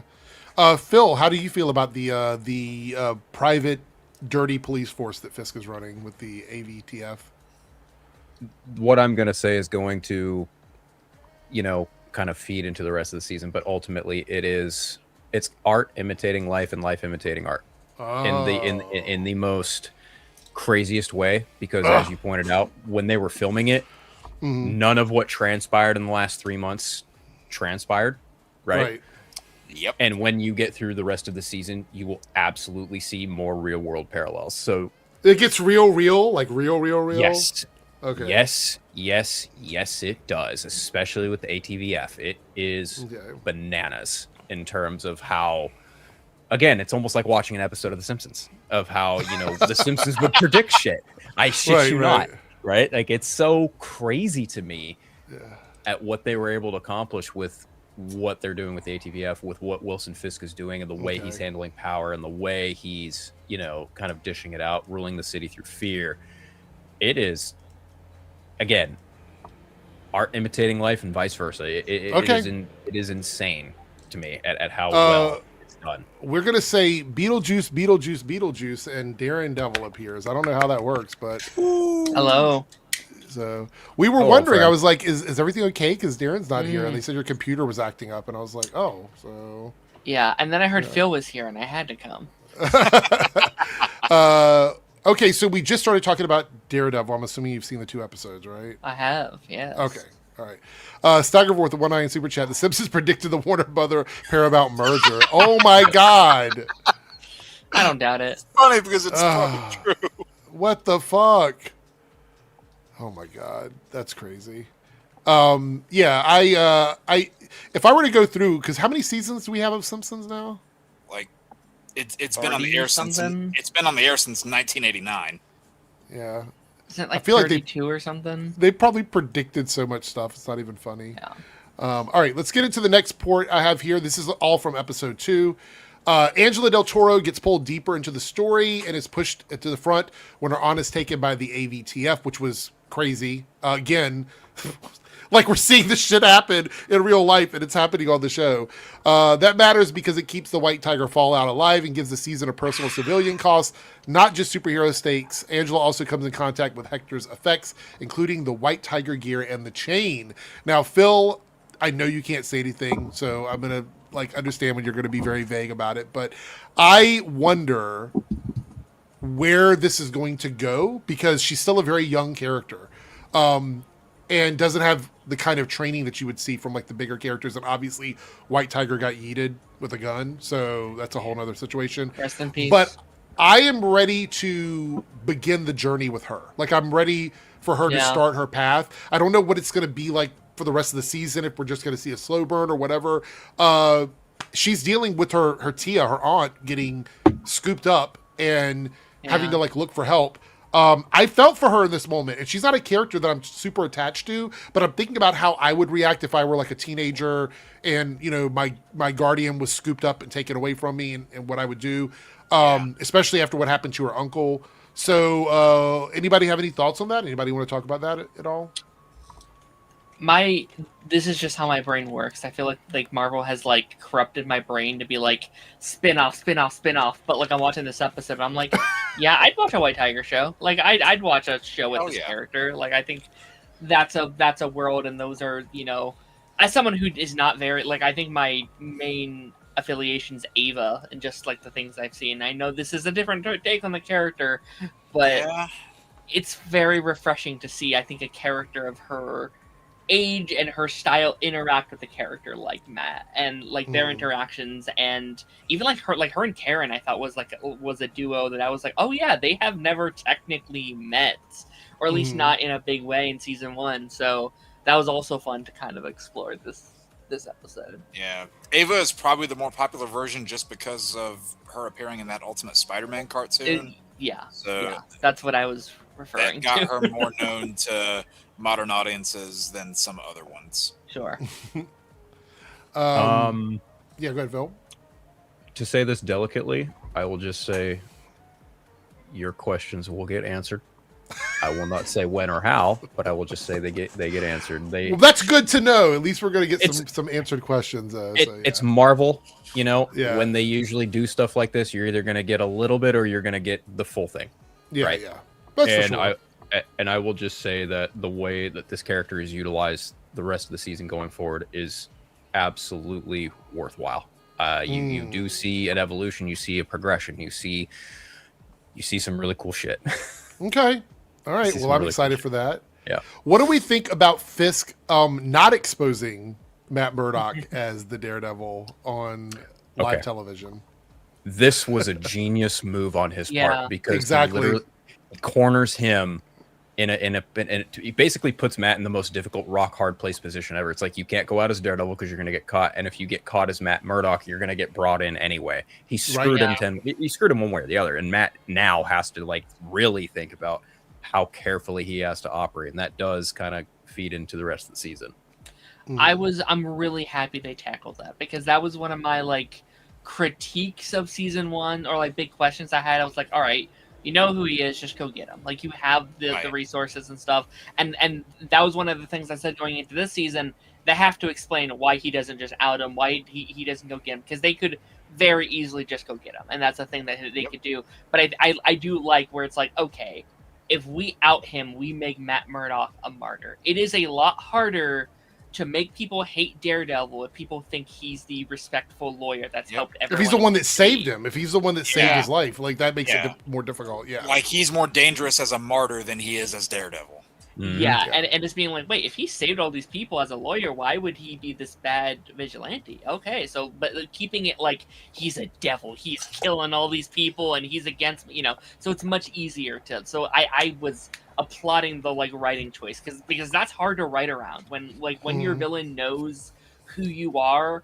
It's hard to be like, well, why don't they just do this? So I commend them for writing around that. That was very, very good.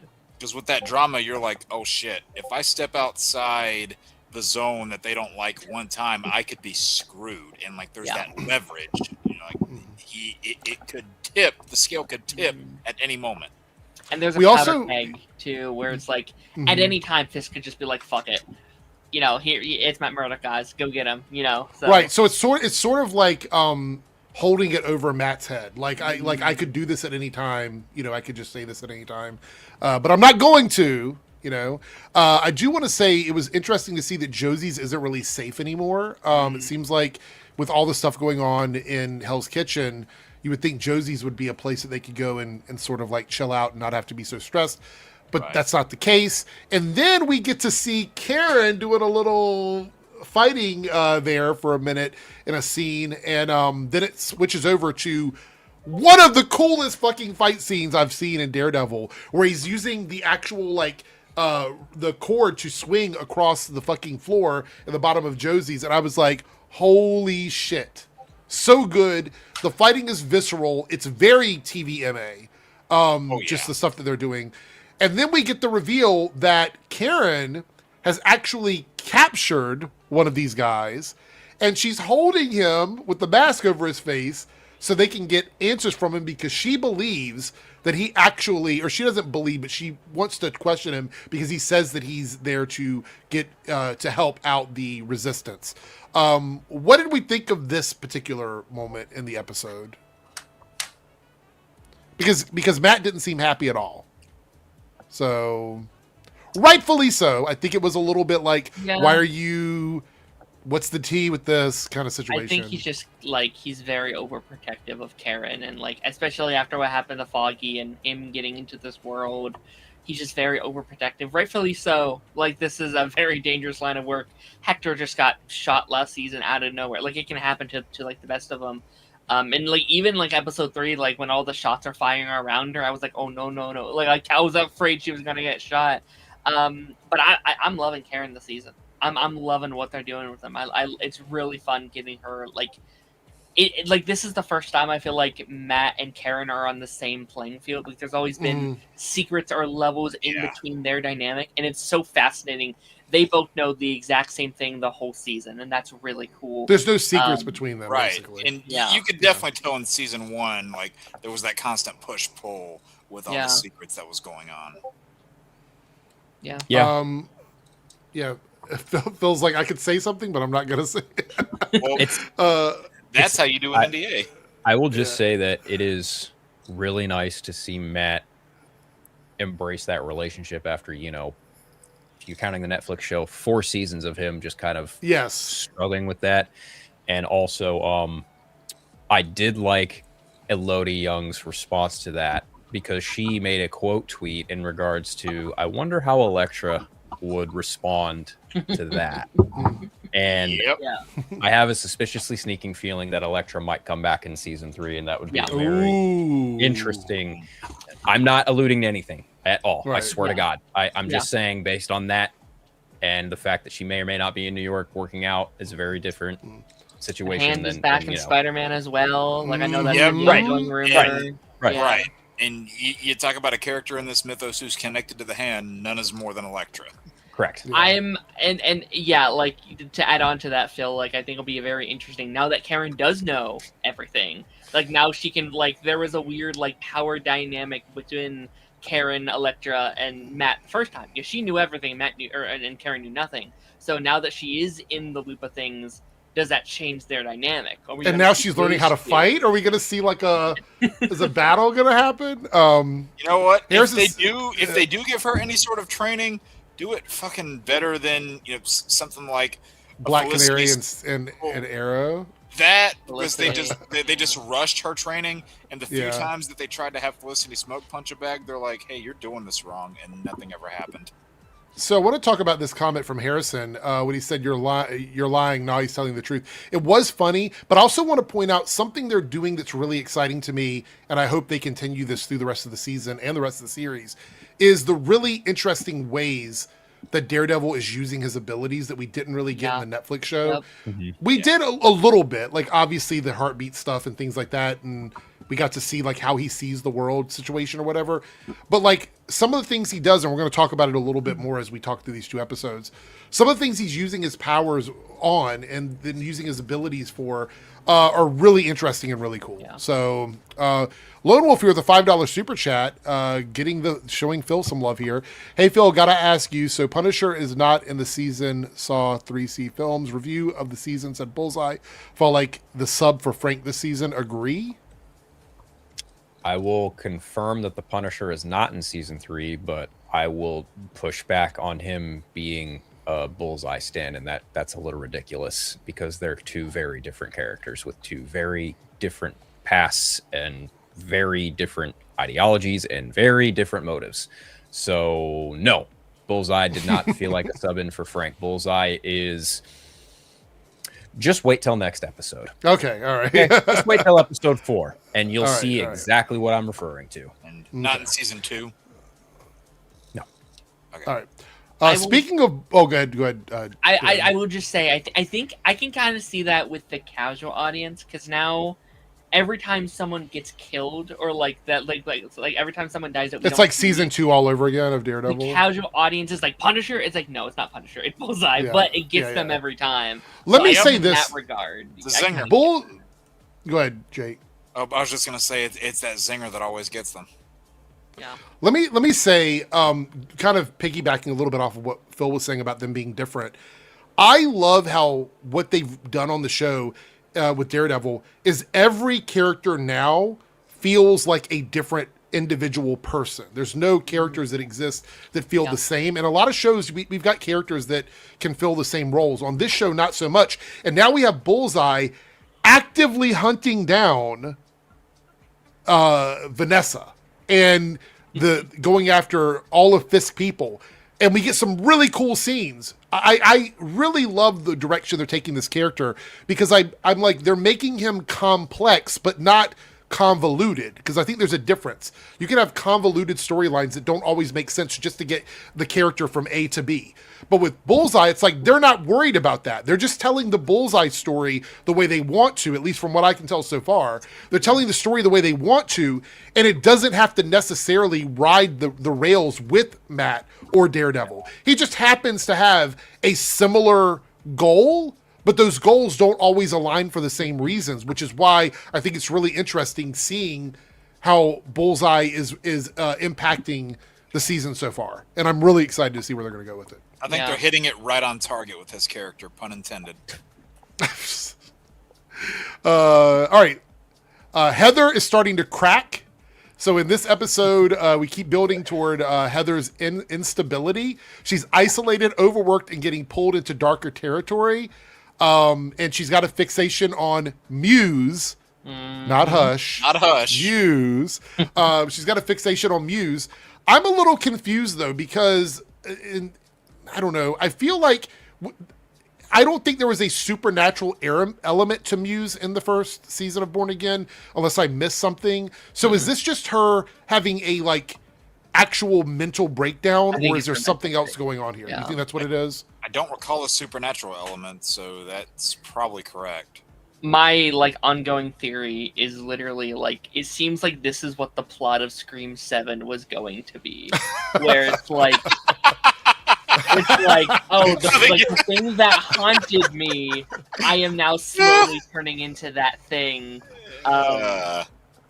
Which I thought was a great, I was so excited to see that plot line. So this, and Matthew Lillard's here, so it kind of all ties into each other. But we'll see. Maybe that's just my batshit brain going crazy. But yeah, the good thing about this episode being paired with episode 3 is I think it's a story that felt good to continue from 2 into 3 in one viewing, because the first episode that we got tonight really did focus on what's going on with Fisk, the foundation of everything that's happening. And even though Matt and Karen were in the episode, they weren't the main focus of the episode, which they don't have to be. I think they did a really good job with what they were doing in that episode. It still felt like an episode of Daredevil. Yeah. So episode 3 is the Scales and the Sword. And we have the swordsman, Jack, here in this episode. And Kirsten is getting pulled into dealing with the fallout from his case. The episode frames him as someone targeted by Fisk after refusing to sell his business under Fisk's Safer Streets Initiative, the SSI. He gets labeled a vigilante and stripped of assets. So he's basically just being held, in a facility with, spoiler alert, a bunch of other people who aren't vigilantes. And they're just being locked away in this, these cages, which alligator Alcatraz, I'm like, why does everything feel so much like what's going on in the real fucking world right now? But anyway, so we have that going on. And also, I have to say, I felt that pull from the Hawkeye show in this, having this character there. And I'm like, this feels so cool, because we know that this character exists in both of these worlds, for lack of a better term, but totally fits in with the Daredevil world, right? I feel like he did a good job. I'm loving all these comic thunderbolts that are popping up in this series, because Bullseye and Swordsman are both very prominent comic Thunderbolt members, neither of which were part of the team in the movie, understandably so with the way that the movie ended up playing out. But I just think it's interesting that we're slowly seeing more of those characters out there. And we already got we got hinted at Songbird in the Thunderbolts movie, that Mel Gold character, clear hint at Songbird. So I don't know, maybe we'll see more of those characters pop up down the line. You can never say never. I think it's a really good way to do continuity, because obviously if you watch the MCU, okay, this is a character that's in Thunderbolts. I'm sorry, that was in Hawkeye, and then you have the Miss Fontaine thing in the first episode, and like there is some really good continuity stuff for the people who love it. But if you haven't seen that stuff, you're not missing a thing, right? It's just a thing that they're adding for this particular show. You can fully understand Swordsman's whole thing without having seen anything else, and I think that's really, really important. And I imagine Spider-Man is probably going to work the same way, where you can watch Spider-Man Brand New Day without having seen this season. I would argue this is the way the MCU needs to function moving forward with these characters, is that we understand why they're in this project, but we don't necessarily need to know everything about the other project for them to be there. I don't know. Is that weird? I feel like that's a good direction for them to take this. It's not. And honestly, I think having this happen to Jack can even give you more narrative pull for someone like Kate Bishop going down the line. Because the fact, he loses his assets, etc. He was taken away from his family. Obviously, Kate Bishop is part of that. So, there's just ample room for more narrative threads down the line. Obviously, maybe post Secret Wars, but Daredevil season 3 is filming as we speak. So who? And I have to go ahead, Darren. I was just gonna say I did think it was a little funny. Kate Bishop was not at the hearing, which understandably they're not in great terms, but it was a little funny just being like she doesn't give a fuck. Like she does not care. For all we know, he could have told his family, steer clear. I'll handle this. Or she's training with Hawkeye. Or I know Darren would love this. She's building that Young Avengers team. That is true. Yeah. I do want to say Doomsday's happening right now, and we don't know about it, right? Like we don't know. We have no idea. Right. You're right, because if they're off world dealing with something, we have no idea. But I wanted to point out that already, so we're 3 episodes into this season. This feels more put together than what we got in season 1 of Born Again, in sense of like it doesn't feel so sort of scattered all over the place. I know they had to work with some weird shit in season 1, but thank goodness they pulled it together for season 2, because this feels like an evolution, a continuation of the Netflix show that we didn't really have in the first season because of how sort of all over the place the storylines were. Very half and half. Yes. This one doesn't feel quite so uneven. We also have the Governor Marge McCaffrey is a real political threat to Fisk. She points out that Fisk's anti-vigilante operation is running without proper oversight, and the key legal bombshell is the old Port of Red Hook Charter, which says only the governor can revoke the port's free port status. Very political stuff there. So Red Hook is the center of the whole fight. Matt believes Red Hook is where Fisk is hiding weapons and where the deeper operation is anchored. That makes the port issue even more political than just paperwork. And it is the physical center of Fisk power play. So what do you guys think of like the mystery that's sort of happening on the show too? Because we're privy to pieces of it, but obviously they're not giving us everything. It's much more mystery heavy than any of the previous seasons of Daredevil. Like if you go back to the Netflix shows and even, the Defenders, and then now here we are in season 2 of Born Again, technically season 5 of Daredevil. Are we enjoying this mystery aspect that they're setting up this season more so than what we got in previous seasons of Daredevil? I feel like this is a bigger political mystery, I should say, on how they're going to figure all this out. Definitely a lot more like politically focused, which I'm okay with. Actually think it's unfortunately really important right now to tackle this issue. I have some international friends that I know aren't like the most happy right now because they're like, well, it's very American focused, but I'm also like, yeah, that's fair, I understand that, but also it's a shit show right now, and I think it's important to have these like there was a scene, I think it was that episode 2 scene. I was pissed. I was so upset, and I'm like, that's happening outside as we speak. Like that's literally happening right now. And I think that's the scariest shit, is when these superhero projects that are supposed to be based in fantasy aren't fantasy. And I think it's important that people can look outside of their world and see it on the screens and hopefully do something in the real world to help stop those things. To open people's eyes a little bit. But and on the show also, it doesn't feel cheesy. That's another thing. It doesn't feel like it's just there to mirror what's happening. It feels like it's really integral. Because, like we look at something like Supergirl, okay? Supergirl had some political stuff that occurred in episodes of Supergirl, and it always felt tacked on to the story. It didn't feel like it was always like vital to what we're doing on Supergirl. This is absolutely vital because Kingpin is the mayor. So all this political stuff is absolutely important to the storyline. Something I forgot to mention from the other episode, but it's going to carry over, I guess, for another few episodes. I'm not sure. I'm assuming is it the BB situation with Daniel and the Fisk videos that were popping up on the internet and all of that. I'm trying to figure out if Daniel is being honest with Wilson when he says the only person I care about is you. Because I feel like that's a lie. I feel like obviously he does care about BB because he tries to give her a heads up and say, you shouldn't be doing it if you're doing it, blah, blah, blah, et cetera, et cetera. Yeah. It feels like a lie. So is Daniel actually a piece of shit, or is he someone that's just in the world of pieces of shit? I mean, like, I don't know. He probably does care about BB, but is not yet to the point where he will admit it to himself, let alone somebody else.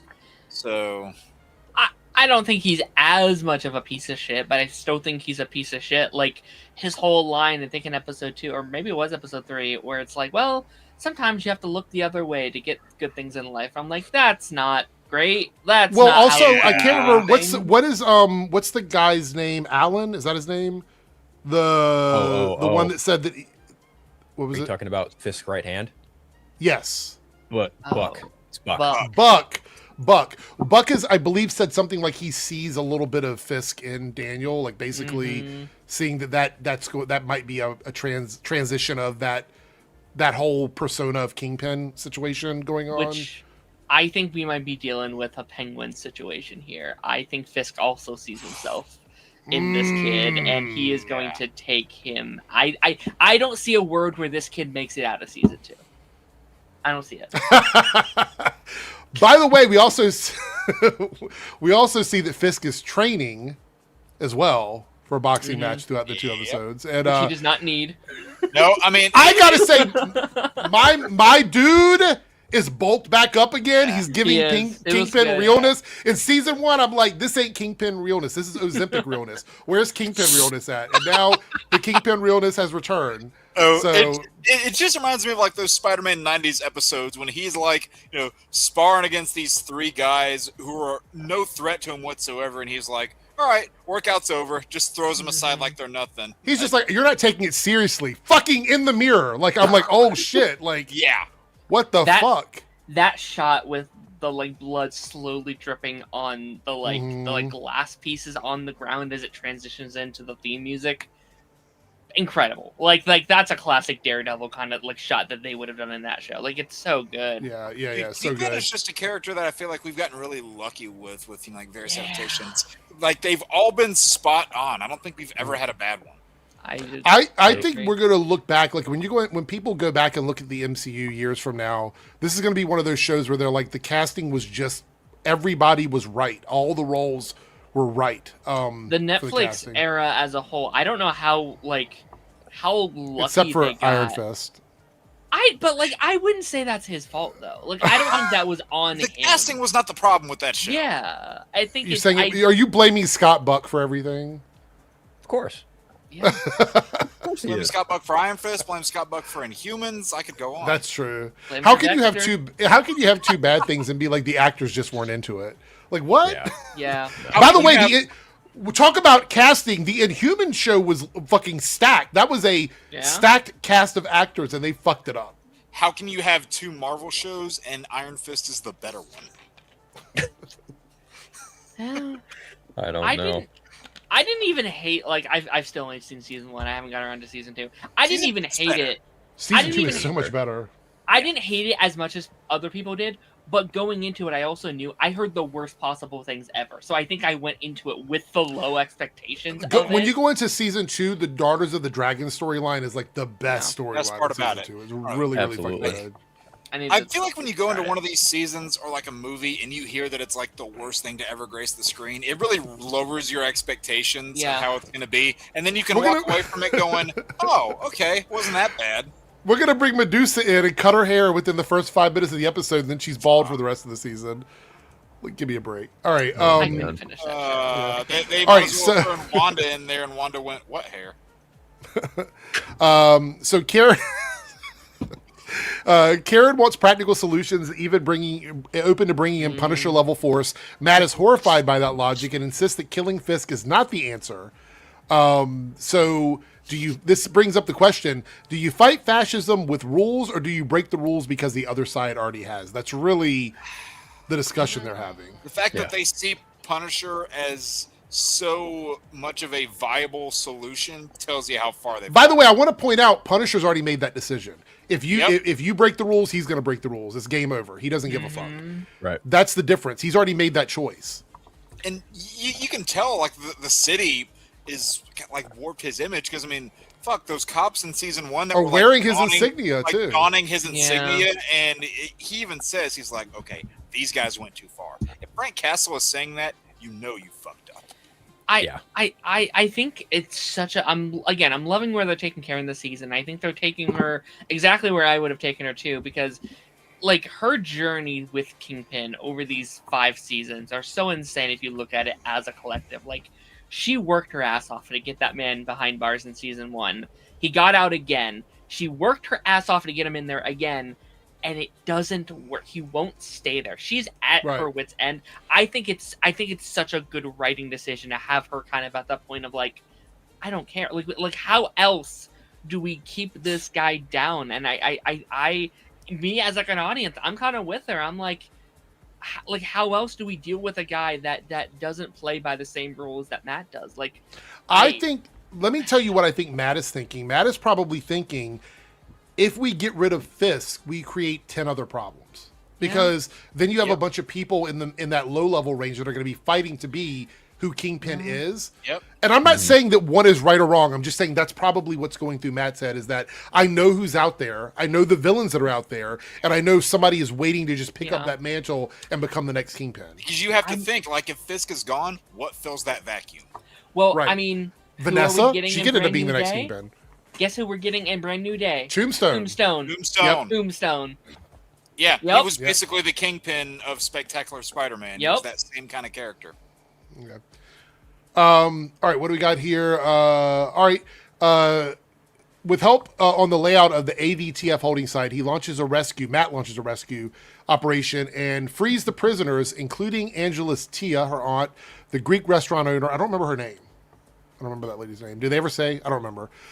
Jack, and it was an incredible scene. There's really just a lot happening. This is again where his powers become extremely useful, because he's listening to the sounds that she heard when she was blindfolded in the facility, and he was able to use those sounds to pinpoint where the facility was. And then he was able to use the watch that he planted in the box on the ship to even go further than that, which I thought fucking brilliant. I knew in that first episode when he put the watch away, I said this, I was like, that's going to come back later, because he's using that for something. So he used his powers in a cool way, and the fight scenes are fucking incredible. They look so real. It doesn't feel like wire fighting. It doesn't feel like CGI. Even though they're doing bigger tricks than they did on Netflix, it still feels really good. What did we think of this scene? Well, I liked season 1's, choreography, but to your point, some of it did feel, a little wiry, especially in like those first couple episodes, and I'm not feeling that at all here. I think the fights are my favorite parts of the season so far. Like, I think it's all been pretty good, but like, the fights have me feeling deja vu to the classic show again, which I didn't feel in season 1. Not that the season 1s were bad or anything, but like, I felt like they were trying to imitate the classic Daredevil fights instead of replicating it. This feels like they're kind of back. Now, maybe not on the highest pars that you would have for those like long hallway scenes that people put in the Hall of Fame, but I think they're close. I think we could still get that. We got a whole season. We could get a scene that feels like that. Or like the prison scene in season 2 was another one. Yeah, I will say, and I think me and Phil were talking about this in Discord. I adore that suit. I every time they show him in that suit with like the shining light, like night lights on him, beautiful.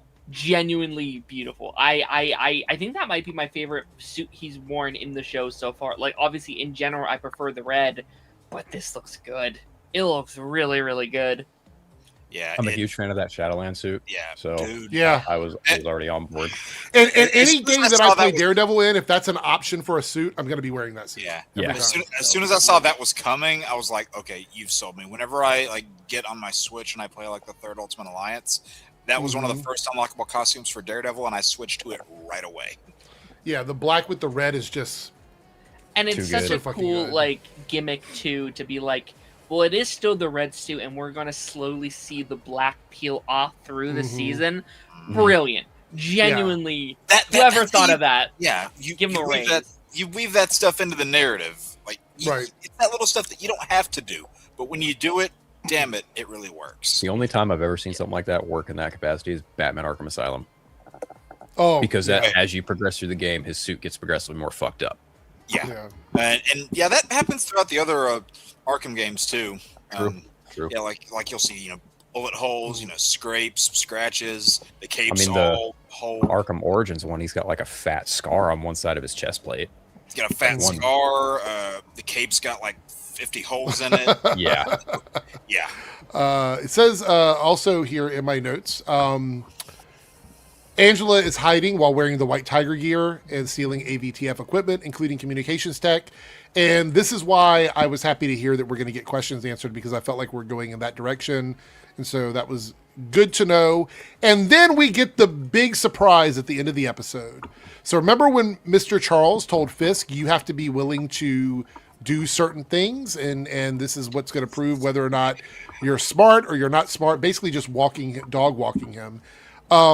He blows up the Northern Star with his men on deck, and he does this, and you see Vanessa sitting in bed while this is happening, and it pretty much solidifies that he is willing to sacrifice his own police force if it means it will keep his hands clean with everything that's going on. And you got a double hit with this one, because it also targets the vigilantes who broke into the facility to save people, because it looks like they're the ones that did it. So it was almost perfect for him. He's like, this is perfect.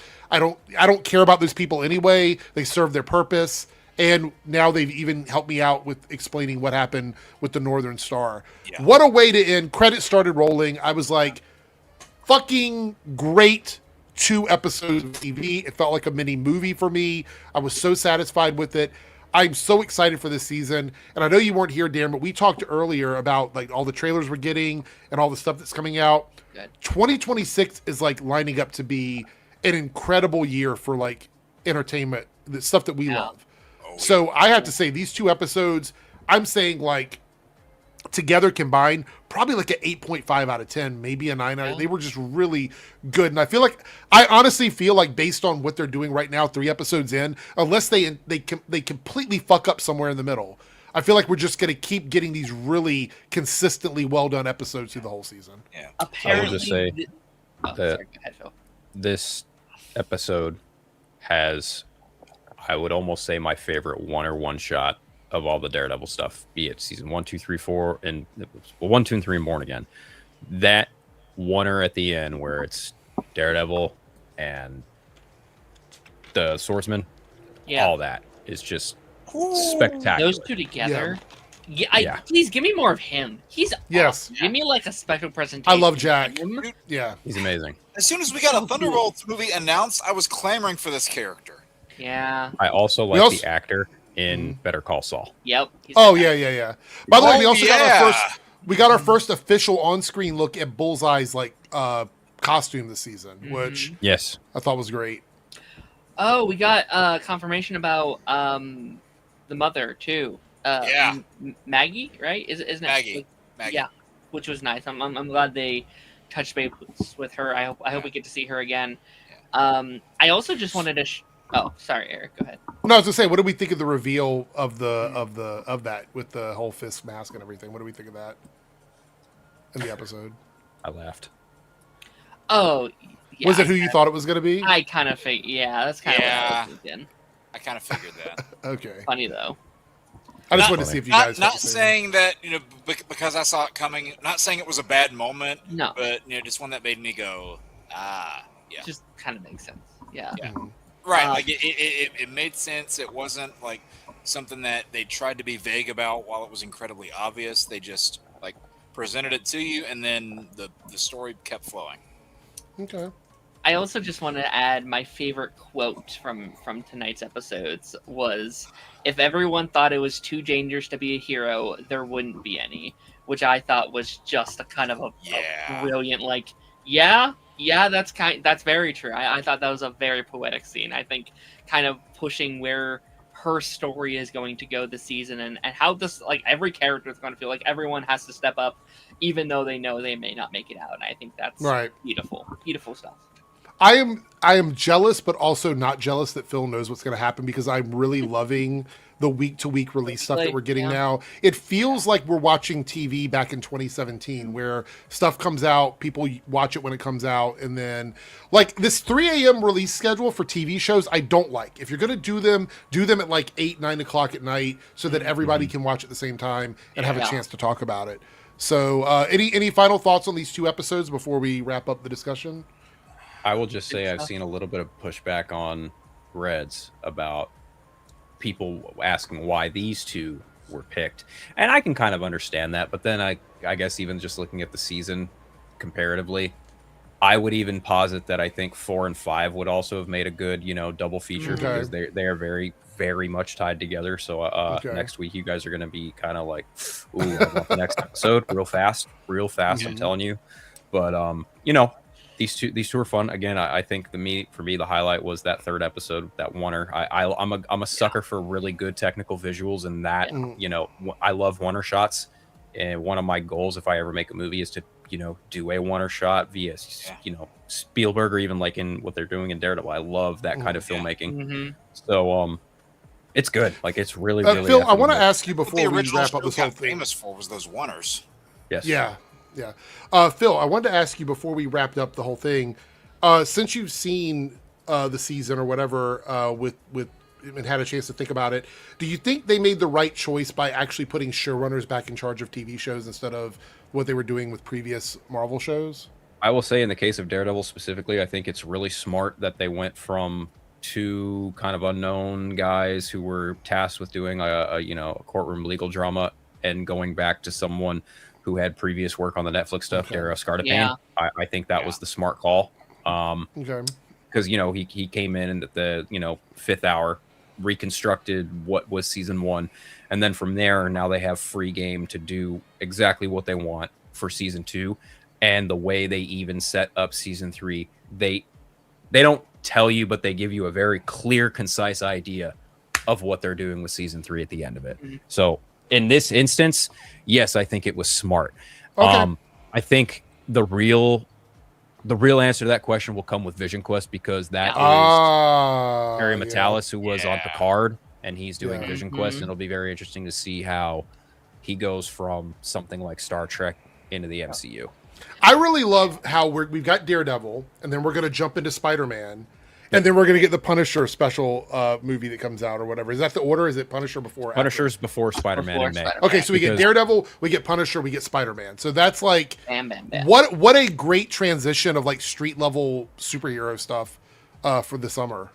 I also just want to add, like, I think the continuity in the MCU right now is incredible. Yeah. Like, I think it's so cool that, like, last year you had Fantastic Four, Thunderbolts, Captain America, Daredevil. All those things are back this year in big ways. If that's in Daredevil, we are referencing Thunderbolts, Fantastic Four, and all those characters are going to be in Doomsday. The Spider-Man stuff and the Punisher stuff, it all goes into each other. Like, almost everything this year leads into each other or is connected to a thing. So that era of things not feeling connected, it's done. We're finally back to the space where that post, Bob Iger coming back and being like, we're gonna fix things if you like the guy or not. They're doing a pretty good job, and I'm really liking what Kevin Feige is doing right now. It's going to come in to see how they stick the landing in Secret Wars, and I really do think Phase 6 has the potential to be one of the best eras the MCU has ever had. Okay. Now, I know Phase 3 is a high bar for a lot of people, but like you're looking at like Daredevil Born Again, Fantastic Four, Spider-Man Brand New Day, Avengers Doomsday, Avengers Secret Wars, Vision Quest. That's an insane lineup. That is such a good lineup. I think they have a high bar that they could reach. Yeah. Give you that. I Go think ahead, Jake. So when you look at like what we've gotten so far this season, and you compare it to in season 1, like as a whole with that season, while I enjoyed it, and I was telling this to these two earlier, it like started really good, ended really good. Everything in the middle was kind of hit or miss. It was debatable. But like you could tell that was a carryover from, you know, the old plan versus the new plan, or the mix of those two things. Whereas this one just feels like so far with these 3 episodes, we've been firing on all pistons. Yeah. And, Yes. I also want to say that I think, again, going back to the release schedule being a little bit more like traditional television, I think it just goes to show that this keeps people talking about stuff, because since last week's episode until this week's 2 episodes, people were still talking about Daredevil over the week leading into this week, and they'll keep doing that throughout the season instead of like everybody watches in one weekend and then nobody's talking about it for like 4 months, which I think is really important. Wonder Man. Yeah, but luckily Wonder Man got another season. I wonder if they're going to do a week by week thing, or if they're going to drop it all like they did last time. I think they might adopt an Amazon model. They might do week to week for this next season. Yeah. I hope they do. Especially if they are like overall shrinking the amount of these shows that they are putting out, like they are clearly like stepping away from having 5 of these things a year. If there is only 1 to 2 live action shows a year, they could totally make Wonder Man a weekly show, especially with how much people liked season 1. Like, well, I would argue they have to, because if they reduce show output, it reduces the value of paying for Disney Plus. Yep. Yeah. So they have to either do week to week shows that keep people watching for 2 months or whatever, or they have to make more shows and put them out as a binge model. That's really the only way they can do that. Well, this year we have, 3 Marvel shows that are part of the MCU and 2 that are not. So like that's still going to be a pretty stacked thing on its own. And because we're getting a lot this year, that means, in terms of content next year, it might be a little bit of a softer year next year in terms of the amount of things we get, but the things we get, I think, will matter. I don't know that Marvel's going to even do anything next year before Secret Wars. Well, Daredevil. Except non-MCU stuff. Yeah, and Daredevil. Maybe Wonder Man. Big fat maybe. If they can get working on that sooner than later. I don't know. I still have this kind of lingering theory that we might see a third Strange film in between the 2 Avengers movies. Well, we got a super chat here from Columbia Rican, a $5 super chat. Thank you, Columbia Rican. Good to see you.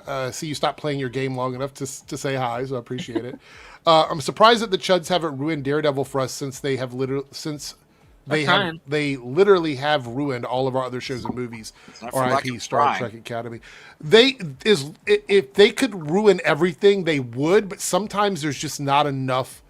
Like, I feel like Daredevil right now is so beloved that it would be really difficult for them to quote unquote ruin it.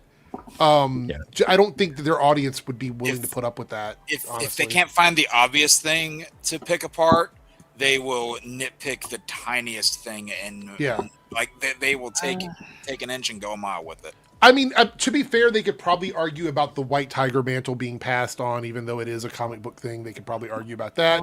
They could argue about Karen fighting. They're like, why is she fighting? Why is a woman punching? Like, they could do that too. But I think the thing is that they are hyper fixated on attacking Supergirl right now. Go look at the thing I just sent you, Eric, in private. Okay. I'm so glad Karen is like back full time this season. It is nice having her back. Yeah. It's still miss so Foggy. insane that they thought they could do the show. Oh, that's adorable. I can understand, like, maybe not having both of them back, but trying to get rid of both Foggy and Karen is ridiculous. Yeah. See, this is what I mean. Like, if they can ever find an opportunity to do something, they will. So this is a thumbnail from Neurotic Daily. I was about to say, all I had to do was look at the channel name. Matt Murdock plays second fiddle. It's like, are we even watching the same show? I mean, I just think that, like, some people have the mental fortitude of an infant, and that dude is definitely one of them. Like, him and that whole crowd, they just, they get on, they talk really loud, they act like they're smart, they're not, and they put out dumb shit like this, and masses flock to it. I mean, hey, you got 1,000 likes. That's nice, I guess. He probably spanks one out with his wife. Look how many likes I got on my post, babe. Fuck yeah. Why he's with the bimbo, he's probably got a bimbofication fetish, and that's what he does. Would not shock me at all. So Lone Wolf with the $2 super chat. I heard the bullseye dinner scene is great? Phil?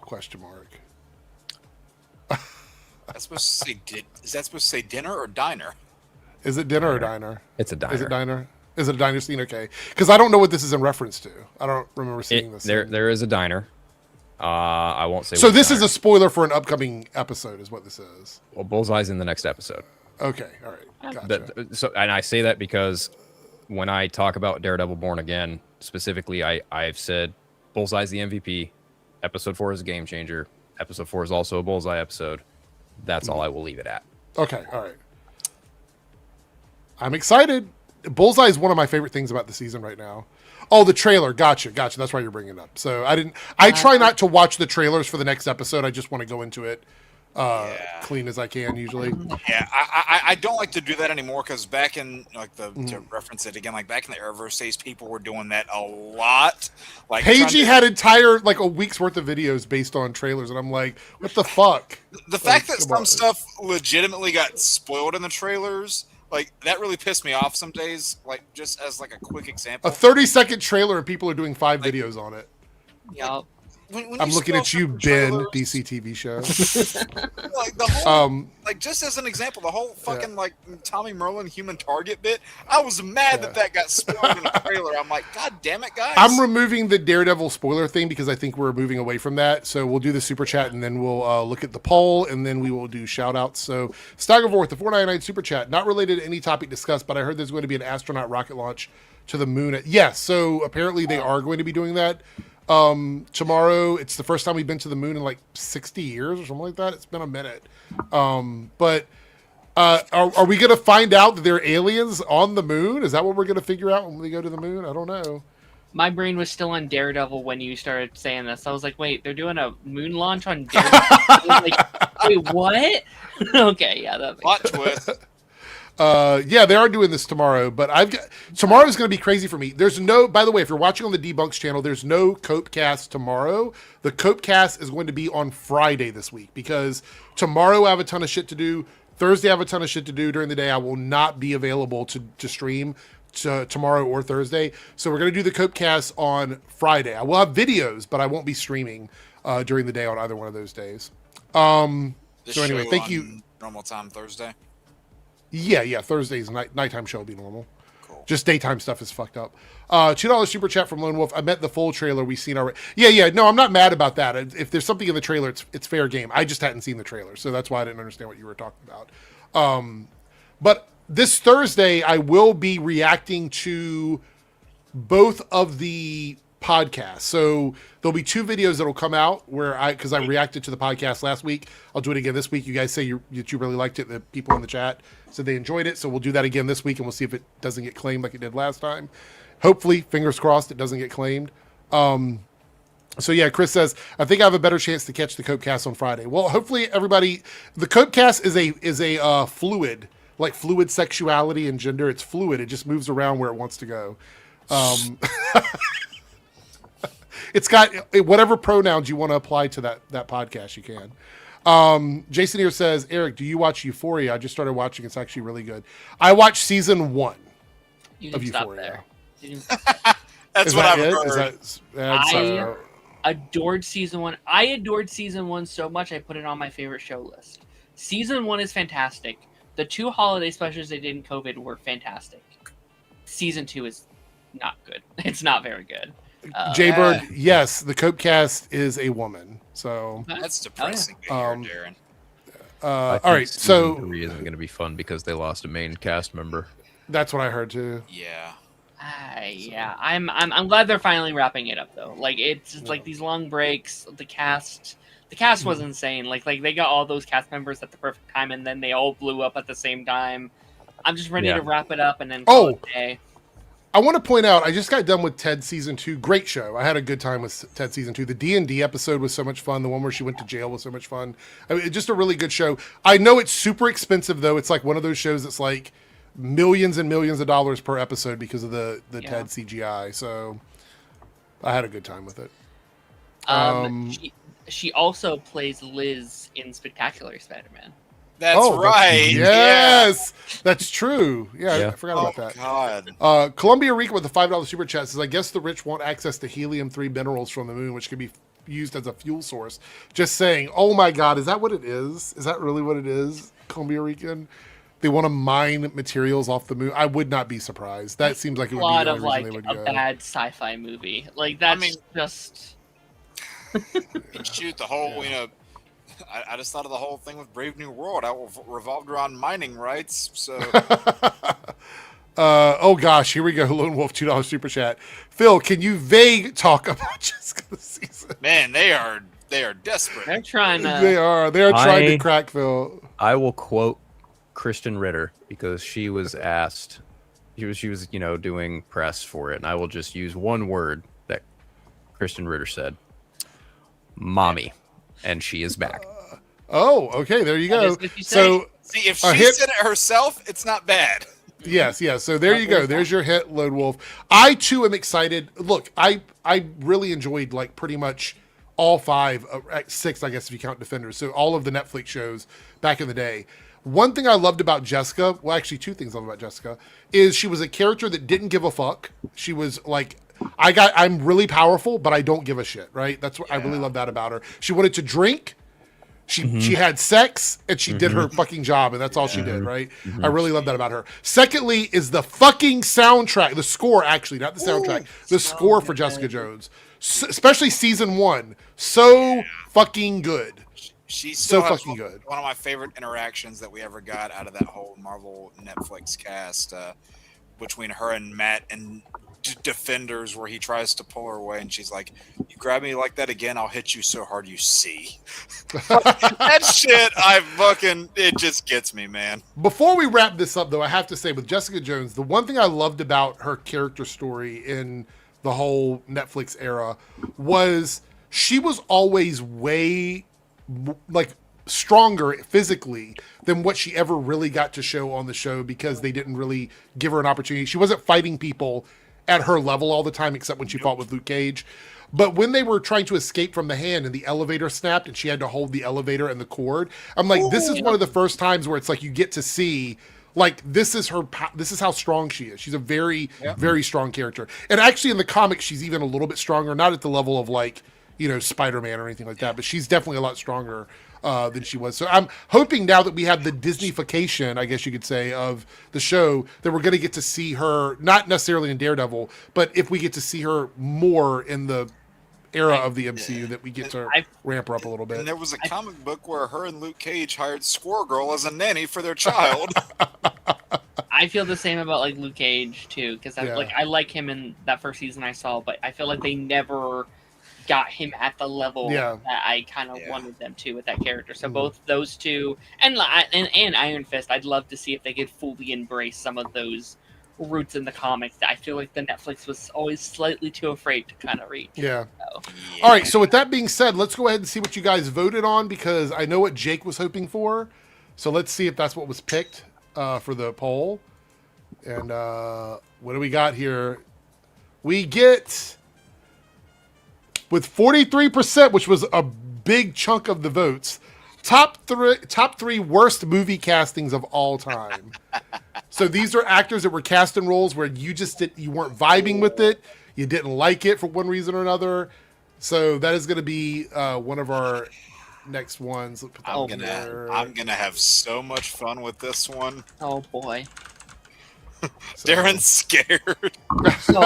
So is it Topher Grace, Jake, from Spider-Man? Oh, Darren, this is a list for worst, not best. Okay. Yeah, that's what I have here. With that being said, we're going to do clockwise tonight, starting with Jake. Tell them who you are in case they didn't read your name, and tell them where they can find you in case they didn't read under your name, and tell them what time in case they didn't read next to under your name. Well, if you didn't read any of those and your vision is as bad as Matt Murdock's without all the enhancements, right there, Joypad Jake on YouTube. I have my own show, Jake's Lost Levels, on Sundays, except for this upcoming Sunday because of Easter. You don't want to be lost on that day. I go through this whole process of getting my games back on my PlayStation because they all got lost in a factory reset. Might incorporate some retro games once we run through a larger list of these, so we're going to see how that goes. I had my reaction to the Supergirl trailer up today.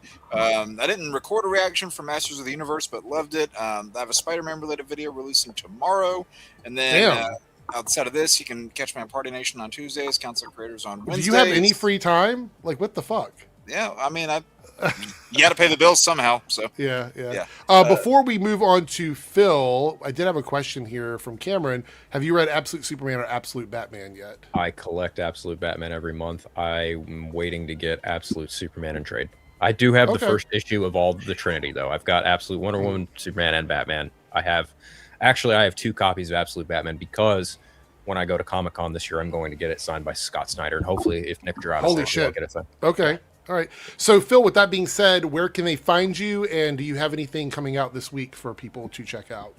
Well, much like Jake, I have a Supergirl reaction up on my YouTube channel, which is just right there, unfiltered. Same, Motu, Masters of the Universe. I've got that reaction up. I have a TikTok account. Basically, Vero Threads, Instagram, Blue Sky, TikTok. That's where I'm at. I don't use Twitter because Twitter is a cesspool. I'm just not a fan of that website at all. Just left it in 2023. No thanks. I used to do a show, Friday Phil, but I had to stop it for financial reasons. But since I have gained employment, there may or may not be a Friday Phil this Friday. So we'll see about that. The return. Yes, the return. You can catch me on Party Nation. I was there on this past couple hours ago. You'll probably see me on Council of Creators tomorrow night. And I'm usually on the Baka stream hanging out with Dave the Film Junkie and a couple other people. And of course, you're welcome here too, Phil. So, thank you. I appreciate that. It's been really fun hanging out with you guys. Yeah, I do. Thank you for coming on. Of course, yeah. Darren, where can they find Darren Devil at? In case they haven't subscribed already. Yeah, you can find me over at Darren's Sanctuary. You can find the Pipeline Podcast every Thursday. Me and Jake have a fun episode coming out this Thursday. We're pitching our MCU Phase 7 predictions / wish list, if you will. So that's going to be very fun. I also did a reaction to all those trailers today for Supergirl, Avatar, and He-Man. So go check that out if you want. Oh, but before we go, cheers to a whole panel from Harrison James. Thank you so much for being a channel member and giving us a shout out. Good to have you here, Harrison, as always. Darren, what did you think of the teaser for Avatar? Because we watched it a little bit ago. So, yeah, it's a nice date. I guess that's kind of all we got from that. I like seeing Toph in action, though. That was the one thing I was. So that was the one I wanted to see. So, listen. I have some expectations. I don't know. I wasn't the biggest fan of season 1. I thought it was okay. I just want to see the show improve a little bit more each season. So if you were at least a little Aang got older. He did. In fairness, they did film 2 and 3 back to back, so we will not have the issue in season 3. Right. So, all right. I'll say this, Darren. When the bar is as low as that Shyamalan movie, your job is easy. Oh, season 1 was a masterclass compared to that shit show of a movie. So. I still need to watch that. I started rewatching Cobra Kai, so. Oh, yeah, so good. Oh, nice. All right, well, with that being said, we want to thank everybody for joining us tonight. Again, no Copecast tomorrow. It'll be on Friday, but I will have videos tomorrow, so look out for that, everybody on the channel. If you haven't subscribed already and you're watching on the Eric Debunks or the Eric's Reloaded channel, please hit subscribe. Give me a like because I like you guys, so you should like me back. Circle yes, and leave a comment down below. And we're out of here. We'll see everyone next time, so join everybody on Thursday. Hey there, if you're seeing this, that means we have reached the end of the stream. Thanks so much for your continued support with comments, likes, subscriptions, super stickers, and super chats. I just want to give a special shout out to all of the channel members who have contributed to the success of this channel with paid tiers. On the screen, you will see your name displayed as a signal of appreciation from myself and the channel. If you would like to see your name on this list, consider selecting a tier with the join or plus button depending on your platform. Thanks again, everyone. Let's hang out soon in the next stream, and I'll see you then.